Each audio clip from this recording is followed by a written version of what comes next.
Council meeting, August 8th, 2024. Clerk, please call the roll. Councilmember Leyva? Here. Councilmember Greer? Here. Councilmember Dickinson? Here. Councilmember Schumacher? Present. Vice Mayor Hunt? Here. Mayor Pulguda? Present. We have a quorum. Thank you, ma'am. At this time, I would welcome everyone to stand, and I'll welcome down Pastor Jeff Jackson from Christ Church of Prescott Valley for our invocation and also our pledge. Join me in prayer. Dear God, gracious Father, Lord, we thank you for this community we call home, a place of natural beauty and abundant resource. Lord, we thank you for the people of our community, friends, neighbors, people blessed with many talents and abilities. Lord, we thank you for city government and for our town servant leaders. And Lord, we pray tonight that you'll guide the council, give them wisdom and discernment in all their deliberations and decisions, that it might bless and benefit the people of our city. We pray all this in the name of our Lord and Savior, Jesus Christ. Amen. Would you join me in the pledge? I pledge allegiance to the flag of the United States of America and to the republic for which it stands, one nation, under God, indivisible, with liberty and justice for all. Thank you. God bless America. Thank you, sir. Nicely done. Item 3, call to the public. At this time, members of the public may comment on matters listed on the agenda or solely on matters within the jurisdiction of the town. Any persons wishing to address the council must register their name with the town clerk prior to the commencement of the meeting. The council's response is limited to responding to criticism, asking staff to review a matter commented upon, or asking that a matter be put on future agenda. Such remarks shall be limited to 3 minutes unless additional time is granted by the mayor. And as we've done before, folks, it's rather difficult this evening if you're in the middle of a row and you're trying to work your way down here. So we're going to call 4 names, 1 at each podium, and then 1 will be on deck at each podium. So, clerk. First for names, Dr. Anthony Torres, Michael Lempsey, Jody Lair, and Tim Reynolds.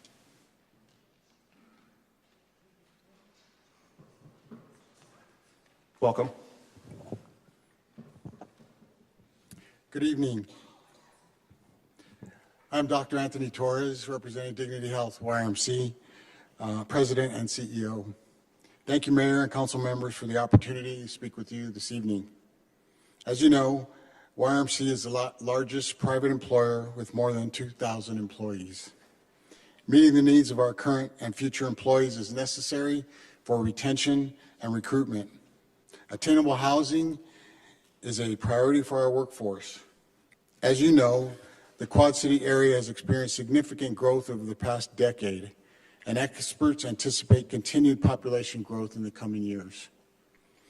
As the community grows, Dignity Health YMC will continue to expand its services to meet the needs of its residents.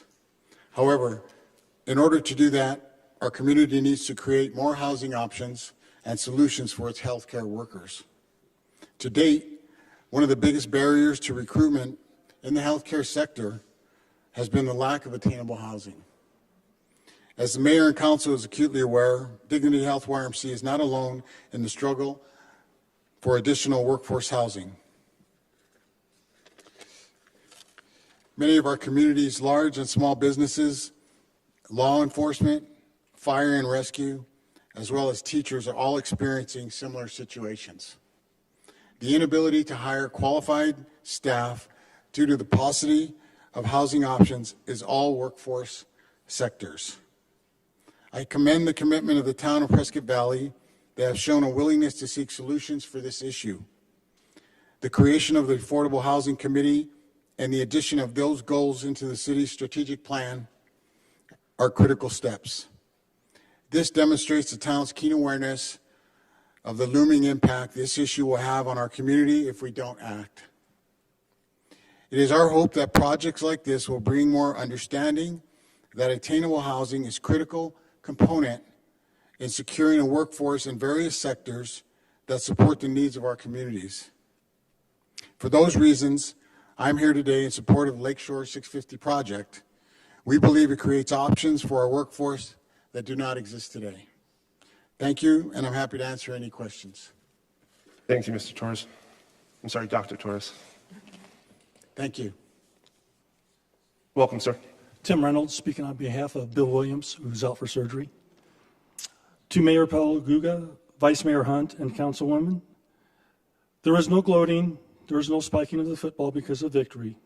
What we need to be thinking of is what we learned on Election Day.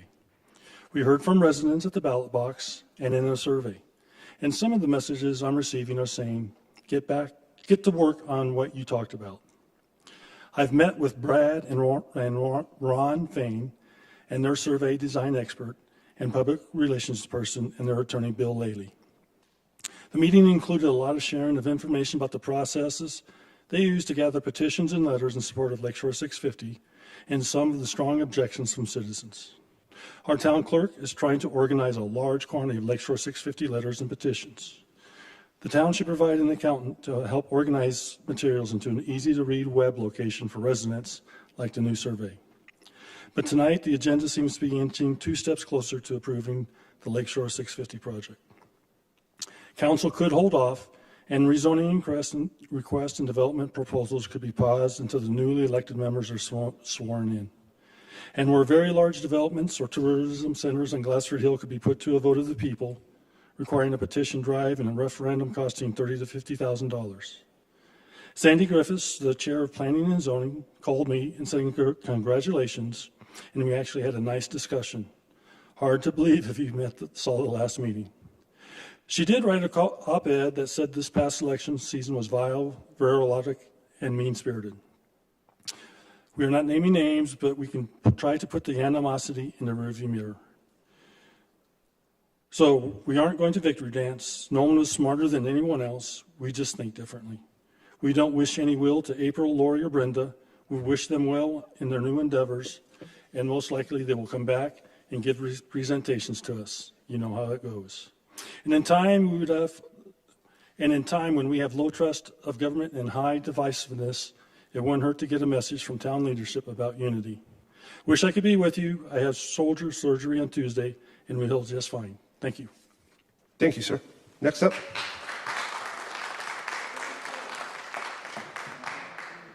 So we have a Michael Lampasi and Jody Lair, Atilana Olivas, Charles Morrison.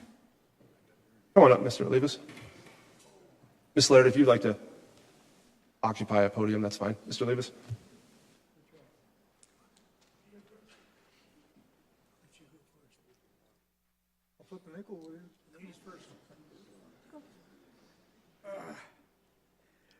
Welcome, sir.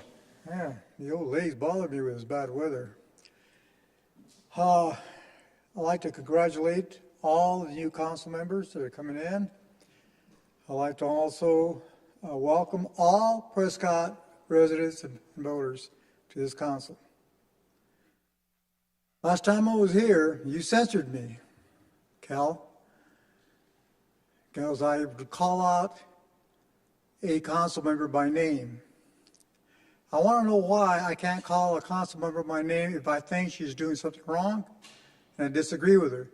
If one council member is doing an attaboy and she's doing an ouchie, why can't I call her out and correct her? Can you answer that? Mr. Olivas, this is your time to speak to the council. You are more than welcome to schedule any time to speak with any of us so we can have a more involved conversation. I don't think that'll be accomplished anything. I'm seeing that the construction is going to go on Lakeshore Drive. That drainage ditch needs to be straightened out. Okay, it's crooked, it gets cavitated, it eats out. The city constantly spends money on it, refilling it every year. We need to put concrete and shotcrete in and drain it correctly straight so the water flows faster and clears out. If you're going to expand that area, you need to work on that. You need to work on the street and straighten it out so the cars don't end up upside down inside the ditch. None of this has been looked at.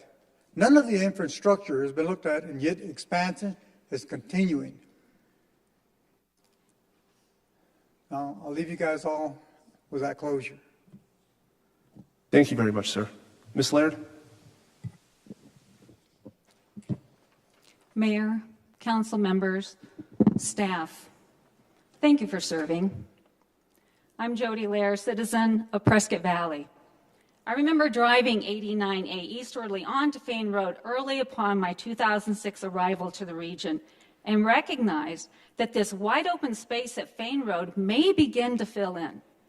As many growing communities know, we are typically behind the infrastructure needs, such as transportation and housing, among others. That would be typical of any growing community. People are moving here in part because Prescott Valley is safe and it's a great place to live. A 2019 Yavapai countywide economic development focused blueprint included participation by municipal and county leadership, with housing being one of the top 5 topics. The housing issue was discussed, and leadership came to realize that the cities weren't so much different among themselves in that issue, but more alike. I believe that we can agree there's no one silver bullet to meet this need of attainable housing, although this project can become part of the overall solution. Lakeshore 650 would help meet various housing needs. I especially like that it has included multiple price points, not excluding a price point more akin to attainable housing for managers, teachers, fire personnel, police, nurses, and others. We chose to live in a thriving town, and this is it. It is my experience as a former town council member that many people will complain, but not bring viable solutions to the table. Managed growth is important. This proposed development falls within that category. I am an advocate for property rights and believe that having a local owner plus being engaged and present is to the benefit of the town and the citizens. Please accept my support for Lakeshore 650. Thank you.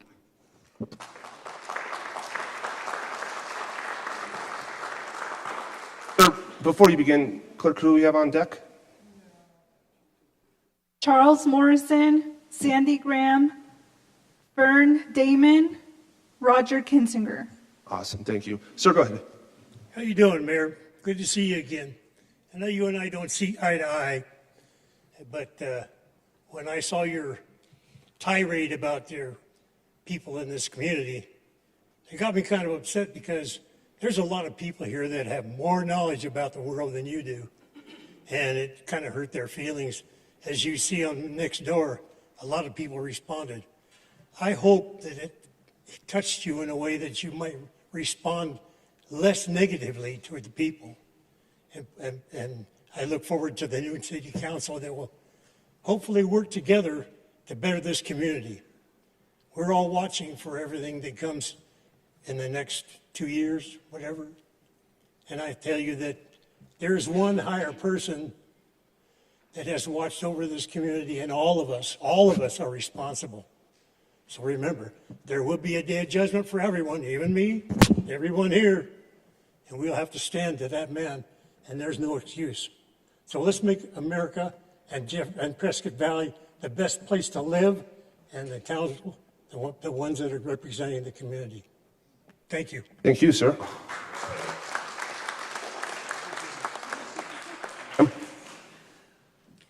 Mayor, Town Council, I'm Sandy Graham. I'm a Prescott Valley resident. I have observed the Planning and Zoning and Town Council acting on requests for rezoning. These changes allow for more roofs to be built than the original zoning.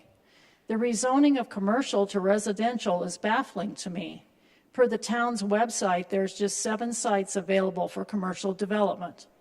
These zoning changes are contradictory to what the town management and town council messages are regarding the need of more good-sized businesses with better wages coming to Prescott Valley.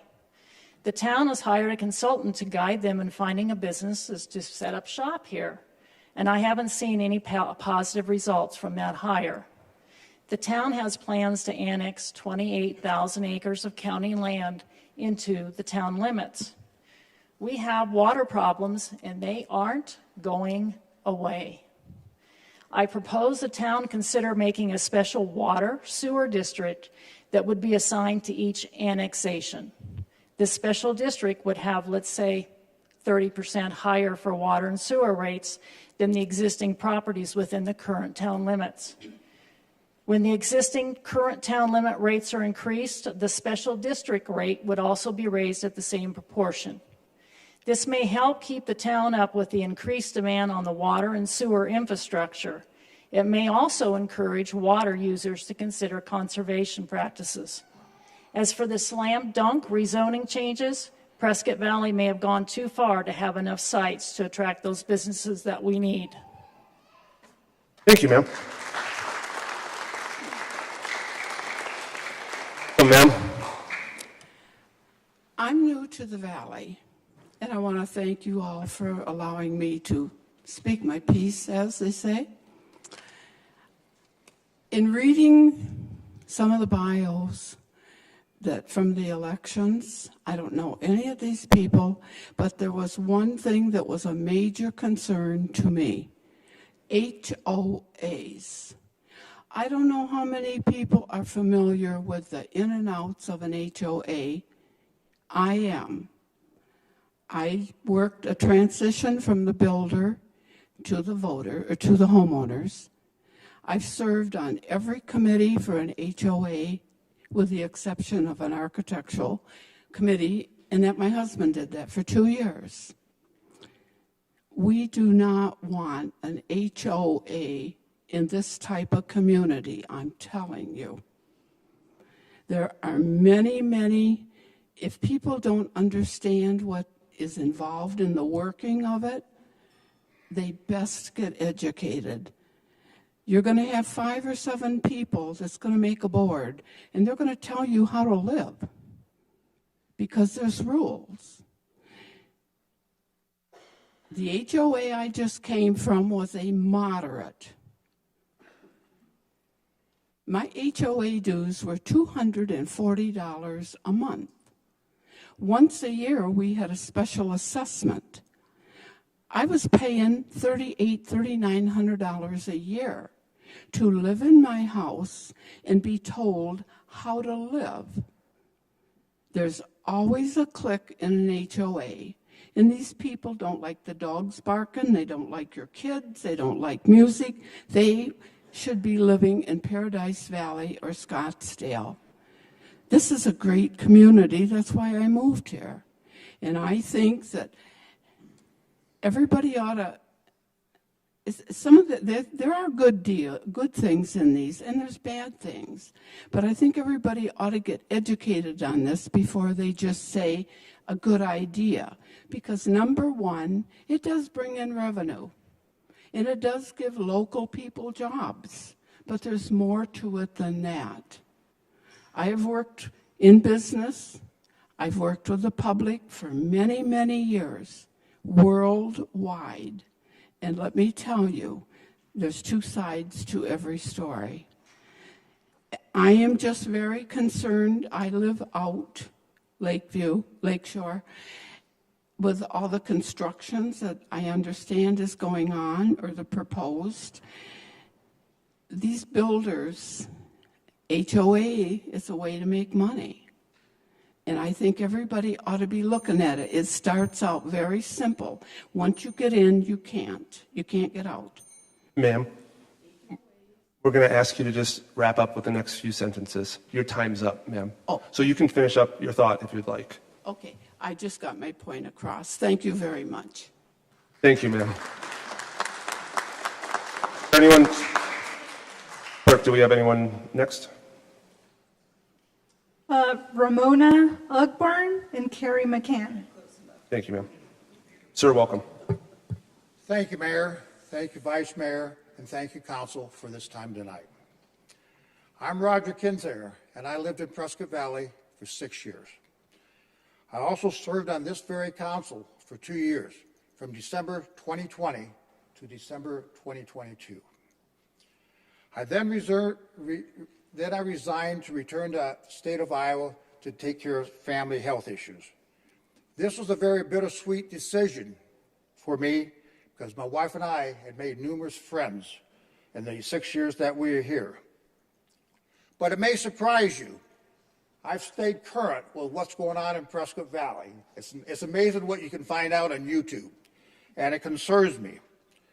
One of the things I've learned throughout my life, wherever I've lived, there are people that are what I call the haves and the have-nots. I usually find in communities that some of the have-nots may have ill feelings against the haves. There's nothing wrong with making money and it's nothing wrong with making money, as that is the all-American dream. Making money might involve selling homes, selling lots, selling businesses, and selling land. When issues come up, I find that it's very easy for a person to be an armchair quarterback. It's easy when they're sitting in the TV room, sitting in the audience. But I tell you what, when you're sitting on the dais, as these council members are doing, it's a little tougher. What you need to remember is the responsibility of the council is to work in a fiduciary type method. That means they got to do what's right for the town, not what's right for their own personal agenda. I would like to ask that everybody work together, period. No more bickering, no more fighting, no more name calling. By working together, you can move mountains. 3.5 years ago, when I was campaigning, I had a saying: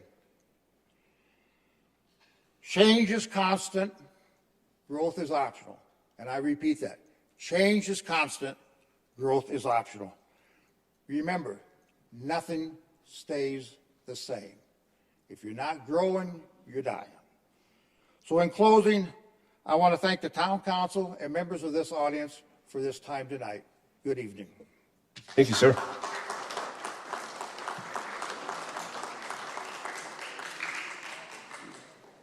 Welcome, ma'am. Hello, my name is Carrie McCann, 13401 East Palomino Lane. Tonight, and good evening, all of you.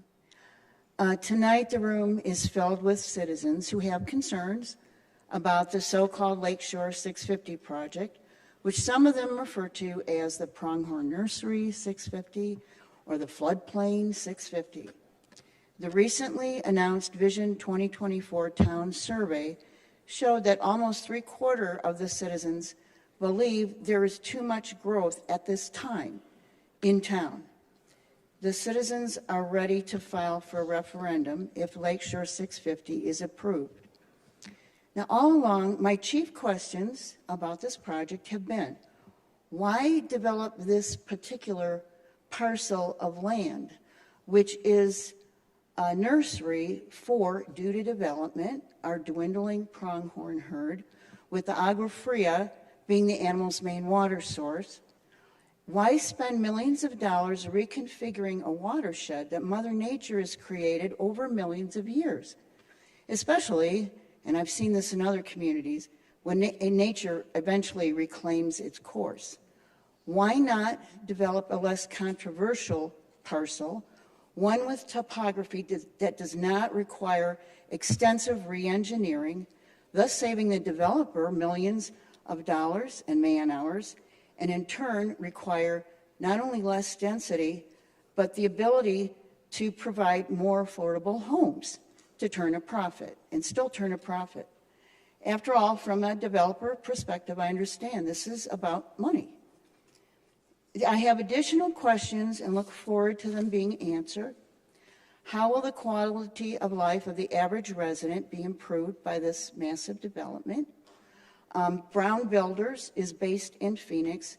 How will taking their millions of dollars and profits to Phoenix help the Prescott Valley economy?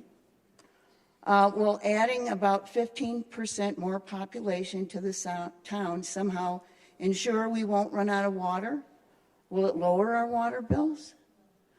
Will adding thousands of daily vehicle trips somehow reduce our traffic problems? Will taxpayers be expected to provide subsidized low-cost housing for the out-of-town construction workers? Would any member of council who has a conflict of interest recuse themselves, not rescue, from voting? I, along with many of my fellow citizens, remain opposed to this project as it stands. As town council, I would hope that you understand it's your duty to listen to and act upon the will of the citizenry. You can Thank you. finish up. Oh, are you all done, ma'am? Yes, I am. Okay. Thank you. Thank you, ma'am.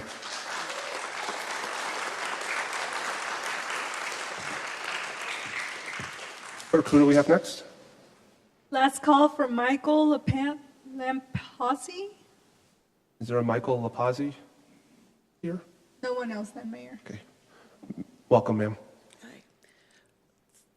First, I would like you to know that, one, go Air Force. I have lived in 40 states and on 3 continents.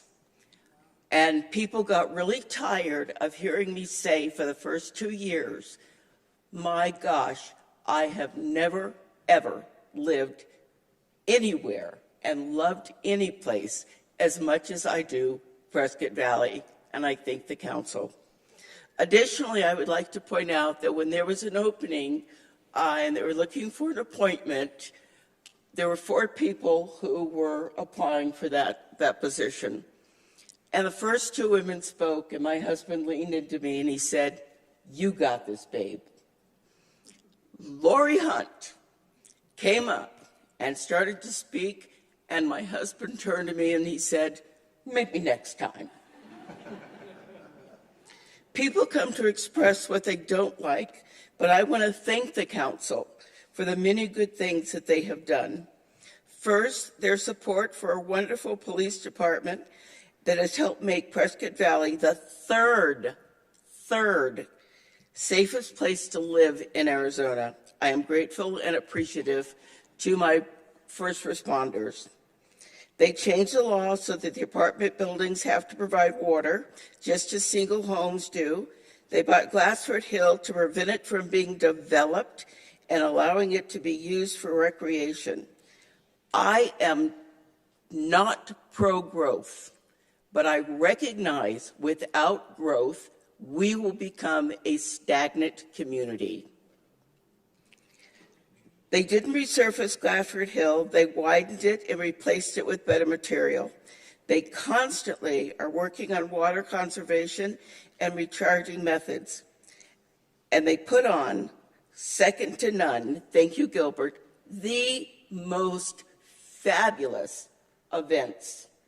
I mean, for those of you who didn't attend, the 4th of July, it was amazing.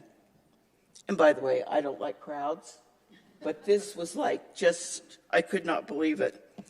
I especially want to thank Lori and Brenda for their devoted services to this community, and I want to thank them for not campaigning on a fear-mongering and misinformation, both of which have been an inspiration, and I am so proud to know you all. Thank you so much.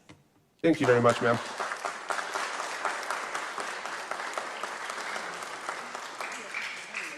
Moving on, council communications. We'll start on the end. Councilwoman Greer. Anything? Yes, I want to have a shout out to our wonderful Dignity Health emergency room. I had occasion to go there Sunday before last with severe pain. And I probably waited maybe 5 minutes before they immediately took me in and started doing all kinds of tests, and every single person that I dealt with told me their name, told me what they were doing, answered any questions I had, asked me over and over again if I had any questions. I was treated so well, and I'm comparing this to the only other ER visit I've ever had, which was LA's Cedars-Sinai. And my son-in-law was an attending doctor there, so I was treated very well. I couldn't have been treated better than at Dignity last weekend. So thank you so much.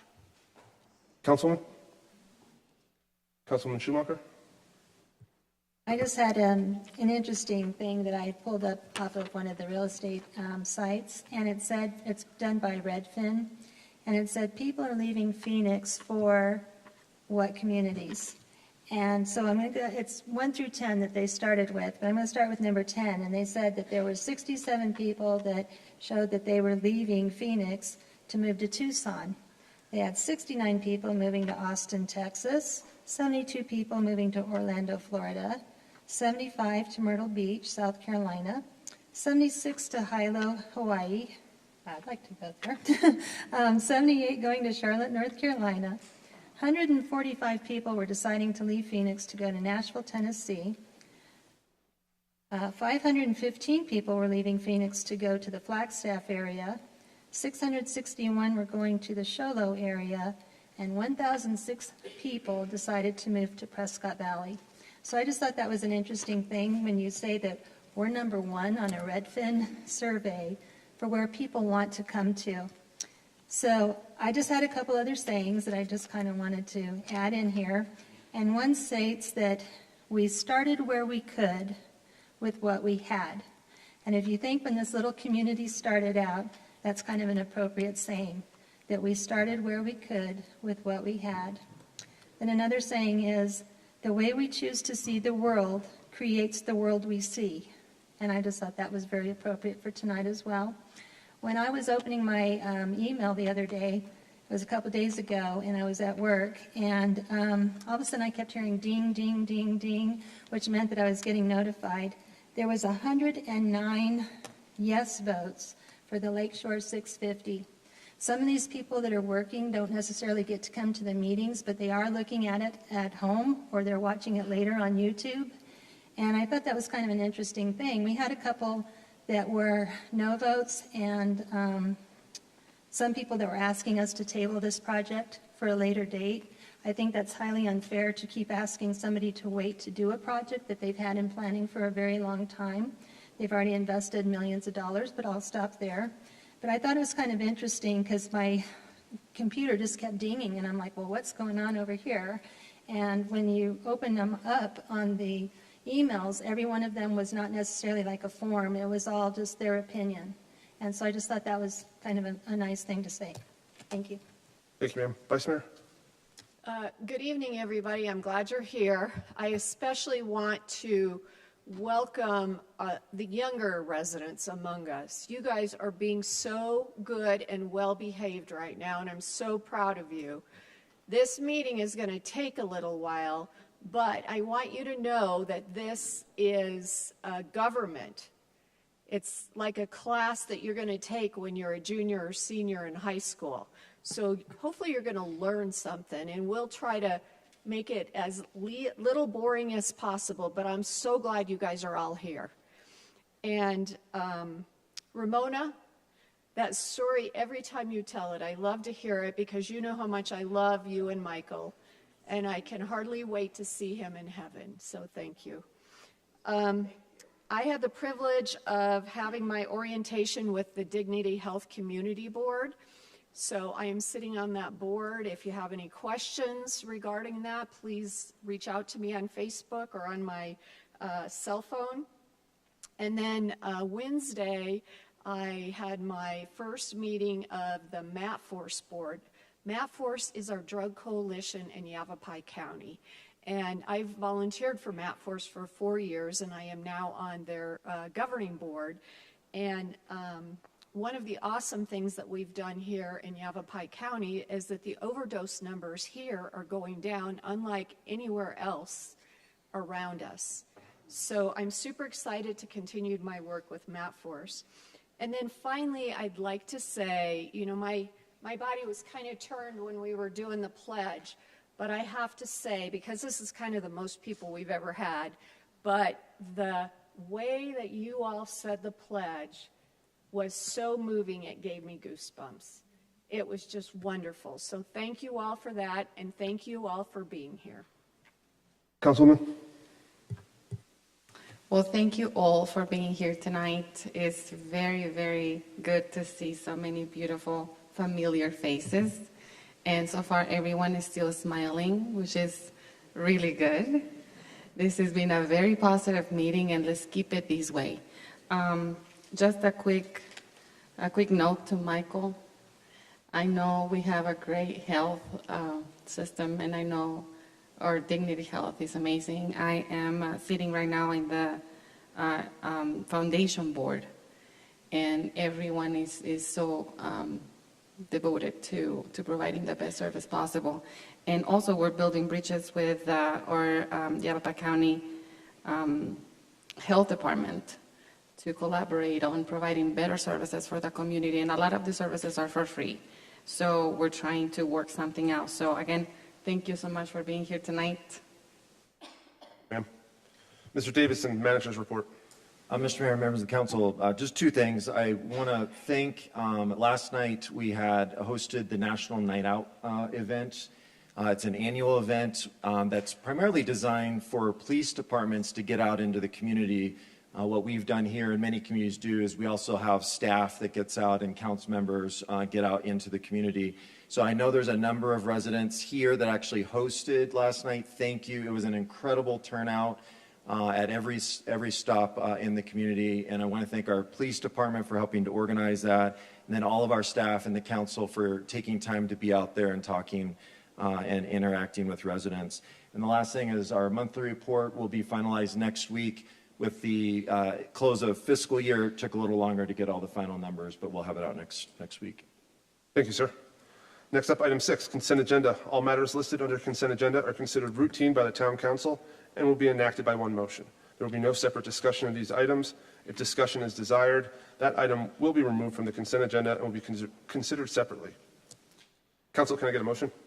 Mr. Mayor, I'd like to make a motion to approve the consent calendar by electronic vote, and also per 6E, welcome Mr. David Smith back to the Building Board of Appeals. Can I have a second? I second that. Clerk, please call the vote. That passes, Mayor. Thank you, ma'am. And now for the item that I believe we're all here for, item 7A, Breaks Plus.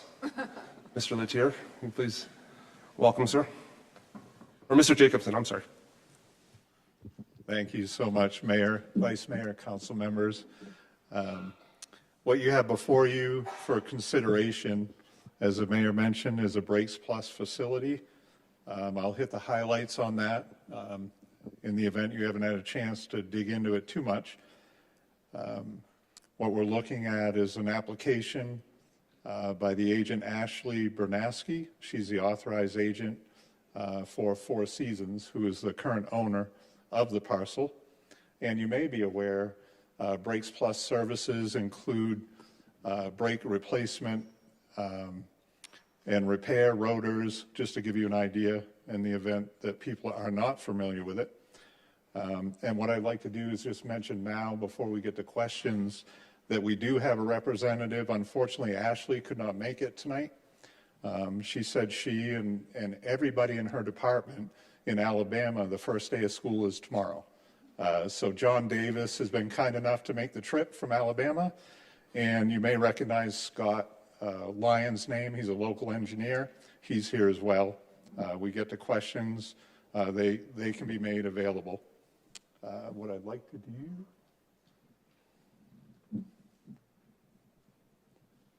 So the site we're looking at is, you may be familiar with it, Fry's Retail Center. And it's a vacant parcel, approximately an acre and a half, and they're looking at a facility that's approximately just under 5,000 square feet on that parcel. The things that we look at as staff in the town, one includes the general plan, as you might know, and we look to make sure that this type of development is consistent with that guiding document. We look at that, and it is. The general plan designates this as C2 pad district, which allows this commercial general sales and services. As I mentioned, the zoning is C2 pad, allows that. What's abutting the site includes to the north additional C2 pad with retail, restaurants. Now to the west is residential, but you might notice that there is a separator road and a commercial wall that separates those activities, creates a significant buffer. We also look at the traffic. Our traffic engineer is available, and our development services civil engineer is available to answer any questions. But the traffic study that's been submitted has met the needs of the traffic engineer in the town. And if we look at the site development, you'll see kind of an overall here. The shaded gray is the building proper. If you look at just to the lower right, you may recognize there's a Wendy's right there, so that gives you some context. The site drainage, again, our engineers have looked at that. And I might mention also that P&Z has recommended this for approval to move ahead to this final development stage. The site drainage is looked at. That, again, that was part of the original master plan development of the retail center. So that report has been submitted and reviewed. The landscape plan has been submitted, as you can see here, meets all of the code. In fact, they exceed some of the densities and quantities, the minimums that are required. A lighting plan is part of the submittal. That'll be reviewed more closely if this moves ahead into construction phase. The project will require a signed permit, separate, as you know, so that will be reviewed as it moves ahead. The staff considers this a retail infill project and will expand services on the existing site, creating new jobs and new revenue. So with that, we'd like to, as staff, we'd like to propose that the Town Council consider approving FDP 24008 for the Breaks Plus development by adopting Resolution 2024-2382. I'll take any questions. Thank you, sir. Any questions from council? I had one real quick. How many bays are in the, for clientele for the Break Plus area? Do you know how many bays are across? There'll be 8 bays, and that's important for parking. I didn't get into the details, but there's an amount of parking that's required per bay on this type of service, and they exceed the parking that's minimum that's required. That's awesome. Thank you. Thank you, sir. If there's no other further questions, I'll entertain a motion.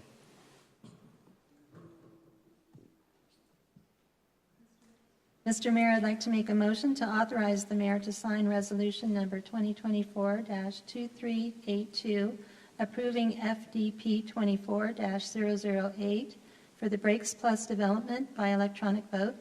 May I have a second? Second it. Clerk, please call the vote.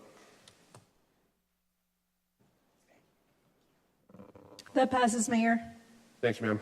Next up, Series 12 liquor license for J Club. Welcome, Ms. Greenwood. This is a public hearing which we are opening right now. Thank you. Andrea Lakowitz, agent, filed a new application for a Series 12 restaurant liquor license on behalf of J Club, located at 4700 North Stillwell Parkway. J Club currently holds an active Series 7 liquor license, beer and wine bar. The Arizona Department of Liquor License and Control permits applicants to have multiple stackable licenses at one location, including a Series 7 and Series 12. A copy of the application was posted on the front of the premise as required by Arizona law. We received no arguments in favor of or opposed to the issuance of the license. It is recommended that Town Council recommend approval of the application. Thank you, ma'am. And as I mentioned, this is a public hearing. Is anyone out in the audience wish to speak on this item? Sir, was that a hand up? Oh, you're good? Okay. With that being said, we'll close the public hearing, and I'll entertain a motion. Mr. Mayor, I'd like to make a motion to recommend approval of the Series 12 liquor license application for J Club, located at 4700 North Stillwell Parkway, to the Arizona Department of Liquor Licenses and Control by electronic vote. I second it. Clerk, please call the vote.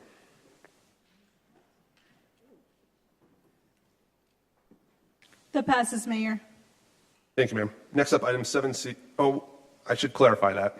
What we're going to do is we're going to start with item 7E. We're going to open this up as a public hearing, and then we'll vote 7C, 7D, 7E if necessary. So at this time, I welcome Ms. Kennedy to start her presentation. And this is a public hearing, which is also now open. Thank you, Mayor and Council members. Donna Kennedy here, Development Services Director. I just want to explain, if I might take just a moment briefly. I've had an audience member ask me what my background is. I think that might be pertinent here towards this case that you have before you today. I've been a planning director for the town of Buckeye. A reference that I have there for a master plan community is a case called Verado. I worked for the city of Phoenix in the planning division as a senior planner and worked on Desert Ridge. I taught at ASU for planning and development, went on to Tempe, was the economic development director before coming here. So I think the experience I have in the review of this project and how to work with our community, as you'll see going through my presentation, helps maybe identify the rationale behind this project moving forward. We have here today is the Lakeshore 650 project, 652 acres, of which is going to go through a pre-annexation development agreement, an annexation, and a zoning map change. 3 separate cases for you to put a motion requesting for approval or denial today. I do want to point out that all of these all of these processes, it refers to a master development plan for Lakeshore 650. In your packet, you'll see the proposal of where it is going for not only infrastructure, traffic, open space, et cetera. This is a 30-year project. This is a legacy project for our community. Probably the first phase won't start for about 3 years until all the engineering, et cetera, is done just for the first phase. It'll come back to the community as it develops out in phases, and a lot of it will be market driven. And I'll get into different aspects of it through my presentation. After I'm done, the applicant will come forward and present in more detail what the project's vision is. I do have to mention, too, that we had a planning and zoning. We had 2 meetings on it. One was at a study session, and the next was a public hearing where we got a unanimous approval, 601 absent. So this has been thoroughly vetted through our Planning and Commission Board. As mentioned, we've got an annexation and pre-annexation agreement. This 652 acres is located at Fane Road and Lakeshore Drive. The master plan will guide this project. Staff has been reviewing this for over a year. We've worked with the directors of our department, city manager's office, the applicant, going back and forth. Most of all, we've listened to the community at the hearing and looked at the notes from the neighborhood meetings. We ultimately, and for those of you who are naysayers or whatnot in the audience, we have listened. We did not have this totally developed out yet with stipulations or conditions of approval at P&Z, but after hearing it, we have 18 new conditions of approval to add for the zoning. And this was input from council one-on-one meetings and for neighborhoods and for us as staff listening, and you'll see what those are. This project did not have to go through a general plan amendment, as our general plan has already assigned this as a PAD development. So the resources that we have for the general plan, of which this project meets many of the goals for general plan. It meets the open space, sustainability, economic development, housing, and of which we reviewed and compared this project to. This project has general development standards. It's a menu of land use development standards, infrastructure standards that are permitted. These standards will guide the character of this development. It's a managed growth project. This is something that most cities would love to have when you have growth and development occurring in your community. If it was divided or if it was planned in the county, we'd have a different outcome. It'd be wells, it'd be septic tanks, and maybe not environmentally sensitive development. But this will allow us to grow at a major intersection for an employment corridor and a commercial corridor area, of which future generations will build upon as far as employment, as far as resources and services. I wanted to review quickly the residential development, and the most important aspect of this slide is the graphic. The major densities in the apartments will be along the major intersection of Fane Road and Lakeshore Drive. It then goes to the west and goes for more mid-densities to lower density development. This project is envisioned to have a framework of many types of housing product types, and you'll see in one condition of approval for even attainable housing. So moving up into larger homes or buying your first home, this project will offer that for you so a community can grow from within. As it's mentioned in the master plan, the PAD will primarily focus on low and medium density residential uses. And then there's the slightly density in the employment corridor. Commercial framework for the 650. Here's where the employment, it's an accessible area. It'll allow for the needs to support restaurants, grocery store, dentist, office, storage facilities, other businesses that can provide jobs. It may expand some medical, legal offices here. It gives this side of town some more opportunity. But most importantly, what I like about these planners, and I can sit here and vouch for them because the planners on this team, I do have to disclose that I did work with them on the Verado project in Buckeye. They are not just the developers planning this. They are actual planners that look at how a community should be, connecting open spaces to planned areas, having the parks in the neighborhood, how do the street network system work with, et cetera, and including wildlife corridor preservation. The economic impact, I know this slide may be tough to read because it was for me, but given the fact that there's not only the construction jobs, but there's opportunities to increase as we locate jobs for restaurants, services, and much more. But 3,600 jobs, $130 million in wages will create 416 million economic output for our community. And that's just at the beginning. You know, we want to have a sustainable community within our RPV. And as we grow, we want to be able to get revenues from projects so that we can have the parks that we have today. It's a lasting amenity for us to get revenues that are ongoing versus without growth, we don't have that. Then what happens to all our town's amenities without the revenues? I'd like to go through briefly, since we have had our P&Z meeting and working diligently with the developers and the landowners on what conditions of approval are. Some of you may not have seen it, but this is addressing a lot of the issues that were brought to our attention. First of all, the developer shall construct a mixture of housing types, provide housing options for all resident categories in an amount no more than 3,491 residential units. That's the cap on them. Within these units, developers shall provide at least 275 attainable housing units within the development. Attainable units shall be identified at a price point that is affordable for those households within 80%, 120% of the AGI for the Prescott Valley area. Developers shall further provide at least 200 workforce housing units as part of the development. Workforce units shall be defined as a price point that is affordable for those households within the 50 to 80% of the AGI for the Prescott Valley area. Workforce units may be located within or outside the development within the corporate limits. Workforce units outside the development shall not count towards the total unit count. I have not seen this on any master plan community before, where it's for identifying the AMI units for according to the wages. I think this is a huge step for our Prescott Valley and to address the issues for our workforce. Developers shall construct a sports complex in the first phase of development. The sports complex shall have a minimum of 3 soccer fields, parking, restrooms, and lighting for at least one of the fields. The complex will not be publicly owned or operated, but owners would work with the town as a joint use agreement. Number 4, developers shall dedicate 25 acres for community park in the southwest corner of the site.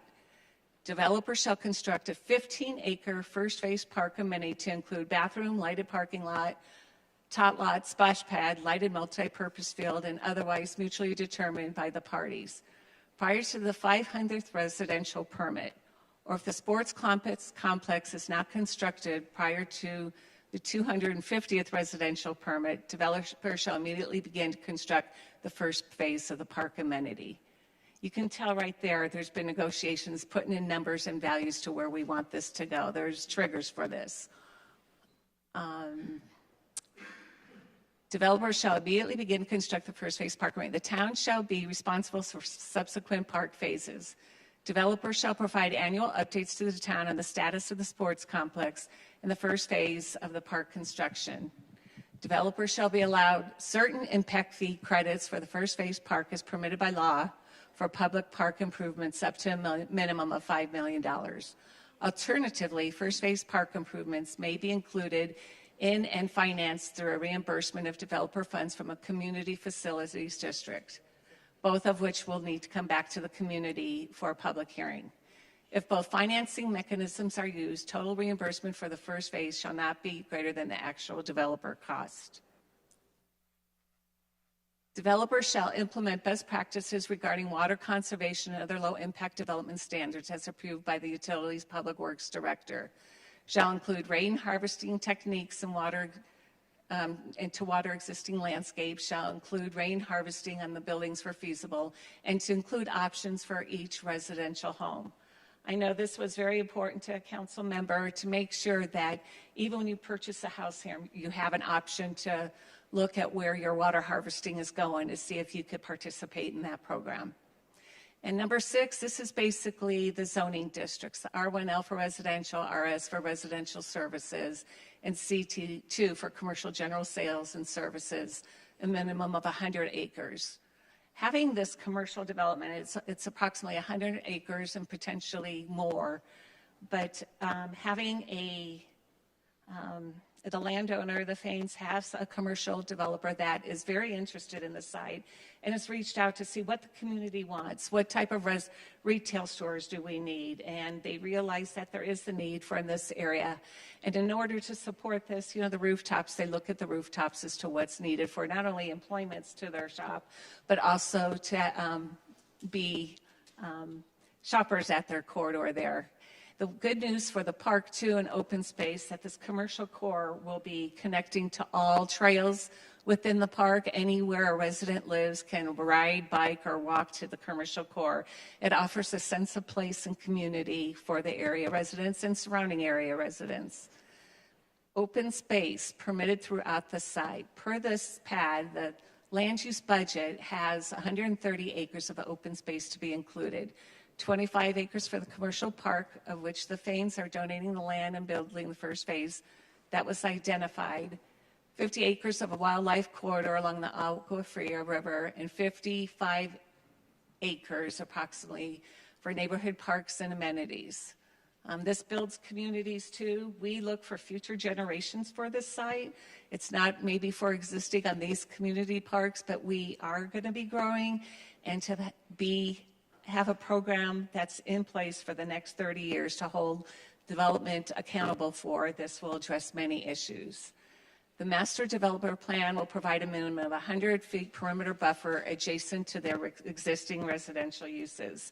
This was very evident that in the neighborhood meetings that they wanted a buffer from this project.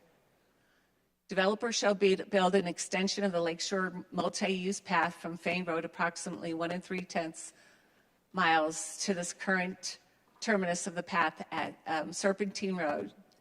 The timing as approved by the Public Works Director regarding Lakeshore Drive mitigation. This street for Lakeshore is going to go through extensive studies, not only with a traffic impact analysis study, but also how this works in connection to the neighborhoods and where we can work. The developer will work with the city to do road improvements, et cetera. Developers shall provide an integrated network of trails, pedestrian paths, sidewalks throughout the project, and as approved by the Public Works Director. Developers shall provide enhanced landscaping in arterial streets to include mature, drought-tolerant signature trees canopying the sidewalks and the pedestrian trails for shade, as approved by the Director. One interesting thing I might let everyone know, that we had council members tour Verado, a master plan community in Buckeye that I mentioned, and you can tell the sense of place when you come in, like some subdivisions here too. But we want this to be a signature property. We want this to be a sustainable, environmentally sensitive where possible. And this landscaped area really has a significant attribute for the project. Developers shall dedicate approximately 2 5/10 acre, not the floodplain area, for the Central Arizona Fire and Medical Authority, CAFMA, and police. It's going to be a public facilities location there on site, and it has to be agreed by the town and CAFMA to be built an on-site satellite station in this neighborhood. I'm going to turn this over to Bill Lally. He's the representative and attorney for the Fane Group. He will go through with the planners. Bill is with Tiffany Bosco Attorneys, and he will go over the vision, open space, recreation area, amenities, water harvesting, residential housing assessment, commercial core, economic impact, and much more for all of you to listen to for the full vision of the project. And thank you very much. Thank you, ma'am. Welcome, Mr. Lally. Thank you, Mayor and Council. I'm going to borrow her clicker. Donna, can I borrow? Madam Clerk, I think we do have a presentation on the desktop. Mr. Lally, if you would please, before you start. I should have mentioned this earlier. We also have a viewing room up in the Crystal Room as well with plenty of chairs. So if anyone is getting tired in their seat or tired from standing, you are more than welcome to head up there as well. So just thought I'd throw that out there. Mr. Lally, go ahead. Yes, thank you. Mayor and council members, Bill Lally, Tiffany Bosco, 2525 East Camelback Road, here representing the development project. A lot has been said tonight, and there's a lot of folks here to talk, so I'm going to try to go through this quickly, but give a little bit of additional information that Donna gave. So again, I think Donna indicated we went to Planning Commission twice. I think that's a pretty unique type of process. We have been in the process for 2.5 years. We have taken it slow. We have been patient through this entire process. We took a pause in between those Planning Commission hearings and tonight's just to make sure that no one felt rushed. There was appropriate time to work with staff, and I want to start off by thanking staff and thanking everybody involved. I mean, we started off 1.5 years ago, and this is before I jump into it, but 1.5 years ago, we started off with open house meetings, 3 or 4 open house meetings live, couple online, and tons of follow-ups and project websites. And the main goal was to try to get out and outreach to as many folks as we can to try to get input. Our very first meetings, we had a blank sheet. We just said, here's where the property is. Tell us your concerns. And so we went from there. But working over the last year with the development team and all of the directors and at the city, it became very clear that everybody was very professional. You guys have upgraded your staff immensely, and it's been a pleasure to work with all of them. They've pushed us pretty hard on a lot of occasions, and maybe everything Donna went through there in the last dips weren't exactly what we wanted, but you know what? We got to, I think, a happy compromise. And so, but again, our goal was to be patient and work with your staff and work with everyone involved to make sure that this was a well thought out plan. So I will try to get through a little bit of what Donna talked about again. If you look at this exhibit, this is sort of the busiest exhibit that talks about the overall vision. It kind of identifies all of the things, the commercial core, the loop road that has 2 major access points onto Fane. There's going to be other points on Fane, on Lakeshore as well. The one point on Fane Road. The commercial core, I think, was something that Donna and team pushed us really hard to make sure that that commercial core was sized well enough to make sure that it was viable. It wasn't just a little 15, 20 acre commercial corner. We were talking about the interchange of 2 major roadways. There was a question earlier, like, why this site? Why this site? Well, if you look at this particular property has the infrastructure already. Not just that your general plan says this is the next tier 2 development planning area. If you look at this piece of property, it has the infrastructure. Lakeshore is built. Fane Road is built. This makes a lot of sense from an infrastructure. This makes sense to be the next extension of the development in the area. Your general plan promotes it. I think if you look at infrastructure, leapfrog development, where you go way out, away from everything else, I think is the worst possible situation. You extend very expensive infrastructure. You make it very expensive to build homes and live when you extend infrastructure miles outside. This made a lot of sense given the fact that it's a near existing development. It's on the inside of Fane Road. And so if you look at sort of all of the things that have gone on there, the community center star in the middle is going to be the community center that will be the hub of the area. We will have a location of likely the soccer complex will be right there as well as the community park just to the east, to the west of that. And so the vision was really thought out. Take advantage of what's there, 2 major roads, make an employment core, have housing diversity, provide amenities. And so, and obviously pay homage to what's there today, which is the large wash corridors, and make sure that those are preserved. Again, Donna went through a lot of kind of the ideas of what this brings. We have multi-purpose trails. We have regional trail connections, the Lasso Loop that we're going to build. We have wildlife corridor preservations. There was an expert who's been in the industry for 40 years who looked at our project, advised on our project, and said, yes, nobody else is doing this. We applaud you for doing this. Nobody else is actually setting aside a wildlife corridor. If you look at deep into the PUD, into the stipulations, you'll see that water harvesting, water management, water conservation is highlighted many times throughout. That was something that was very clear to us very early on in our meetings, that water conservation, the best use of water, was extremely important. So that is highlighted in the stipulations and in the PUD as well. And then providing for public service, police and fire substation land available, I think is critical. When we have this large of a facility or development, we need to have all of the services out there. Again, going back to the wildlife corridor will be adjacent to the community park. So yes, it will be a preserved wildlife corridor for the animals. And it makes sense to do it along the riverbed because that's exactly where they go today. They go there and they traverse this property along there. And so it made a lot of sense to preserve that. There's no other project that I'm aware of that has said we're going to preserve 50 acres for a wildlife corridor. And so we're pleased that this is part of the project. Staff pushed us very hard for that commitment. And again, the community park, this was something that demanded a lot of dialogue back and forth. The community park had a huge wish list from the city, and it should be. You were demanding excellence from us, and there was a lot of back and forth of what could be in that park. There are stipulations, and Donna read it, about what are the options to go in that park. What are the things that are expected, and who's paying, which is us.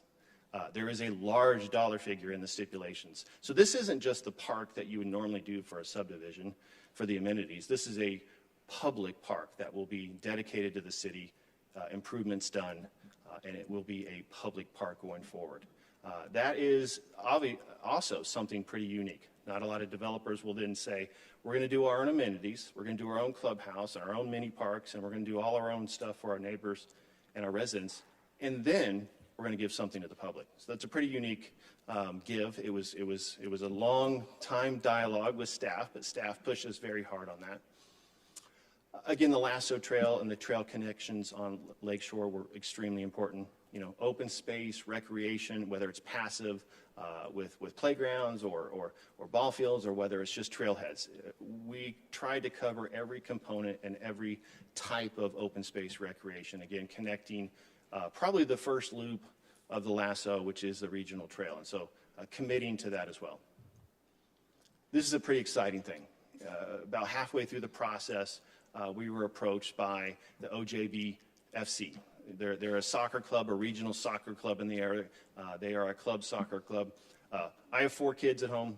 3 of them are club soccer kids, so this was near and dear to my heart. I was very familiar with some of the other facilities here in Arizona. There's a large Barcelona training facility down in Casa Grande, which is world-renowned, amazing facility. This club approached us about making Lakeshore the home, building a facility, building fields so that they could have a headquarters and a home. And so that is part, as you read in the stipulations, that's a private partnership.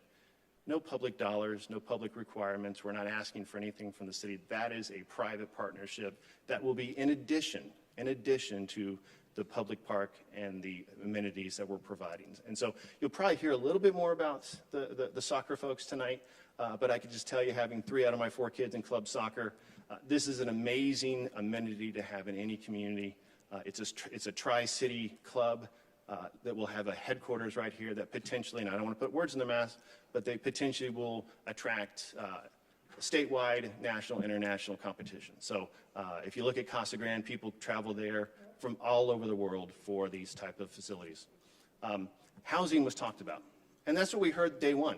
Provide diversity of housing, provide all kinds of housing. We just don't want a bunch of new $1 million homes as much as we want that kind of resource here in the valley. We also want a diversity of housing. We have, in our very first speaker tonight, talked about the need to have diversity of housing in the medical industry and the challenge of providing diversity of housing in the medical industry so they could have the professionals to provide the great service that Councilwoman Greer experienced. And I know Councilwoman Layla is obviously very familiar with. So diversity of housing was pushed on us. There are stipulations that require some very specific things that were, again, hard to, kind of get in there and dig into those details, but they're in here. And these are 18 stipulations. You guys see these cases all the time. How many times do you see 18 stipulations that talk about exactly how many units to do this and how many acres to do that? Probably not very often. So applaud Donna and her team of working with us for about the last year on a lot of these details. Economic development is critical. Donna talked about the economic impact of not just the development, but the commercial core. We were asked to enlist the state's top economist. Elliot Pollack came in and did a very thorough study of what this commercial core could be, and it's pretty exciting. It's very exciting in terms of the financial impact that can be to the city if done well. We do have an LOI with a very experienced and sophisticated commercial developer, so we're pretty excited about already having those conversations. And so you take an international soccer facility, a world-renowned commercial developer, there's some excitement that's going to happen here. The exhibits up here are also in our PAD, and this talks a little bit about what we want to develop and how that commercial development should happen. And it should happen in a very unique way, a very walkable, urbanized, connected, and I'm not going to stand up here and promise Kierland Commons, but there's 100 acres here, and this 100 acres is akin to the size of Desert Ridge. Desert Ridge serves a minimum of 6,000 residents and growing. This is the size of something that could serve something like that has been set aside, 100 acres, to make sure that this is done well. It isn't just a small 30 acres and we hope we get a grocery store and call it quits. This is something that could be very exciting. There's a term that we heard through the entire process: smart growth, managed growth, doing it the right way.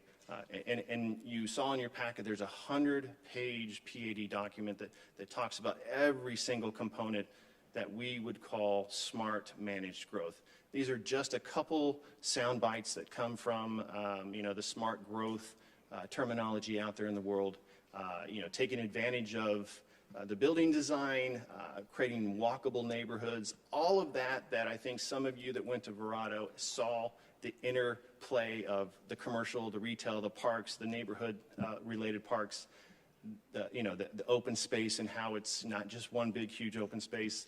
That's what smart growth is, because that creates a sustainable community that people will move into and then want to stay in there, or move up into a move-up home and stay in that community, and maybe their kids move into that community. And so we've tried to take all of the smart growth components and deploy those in this master plan.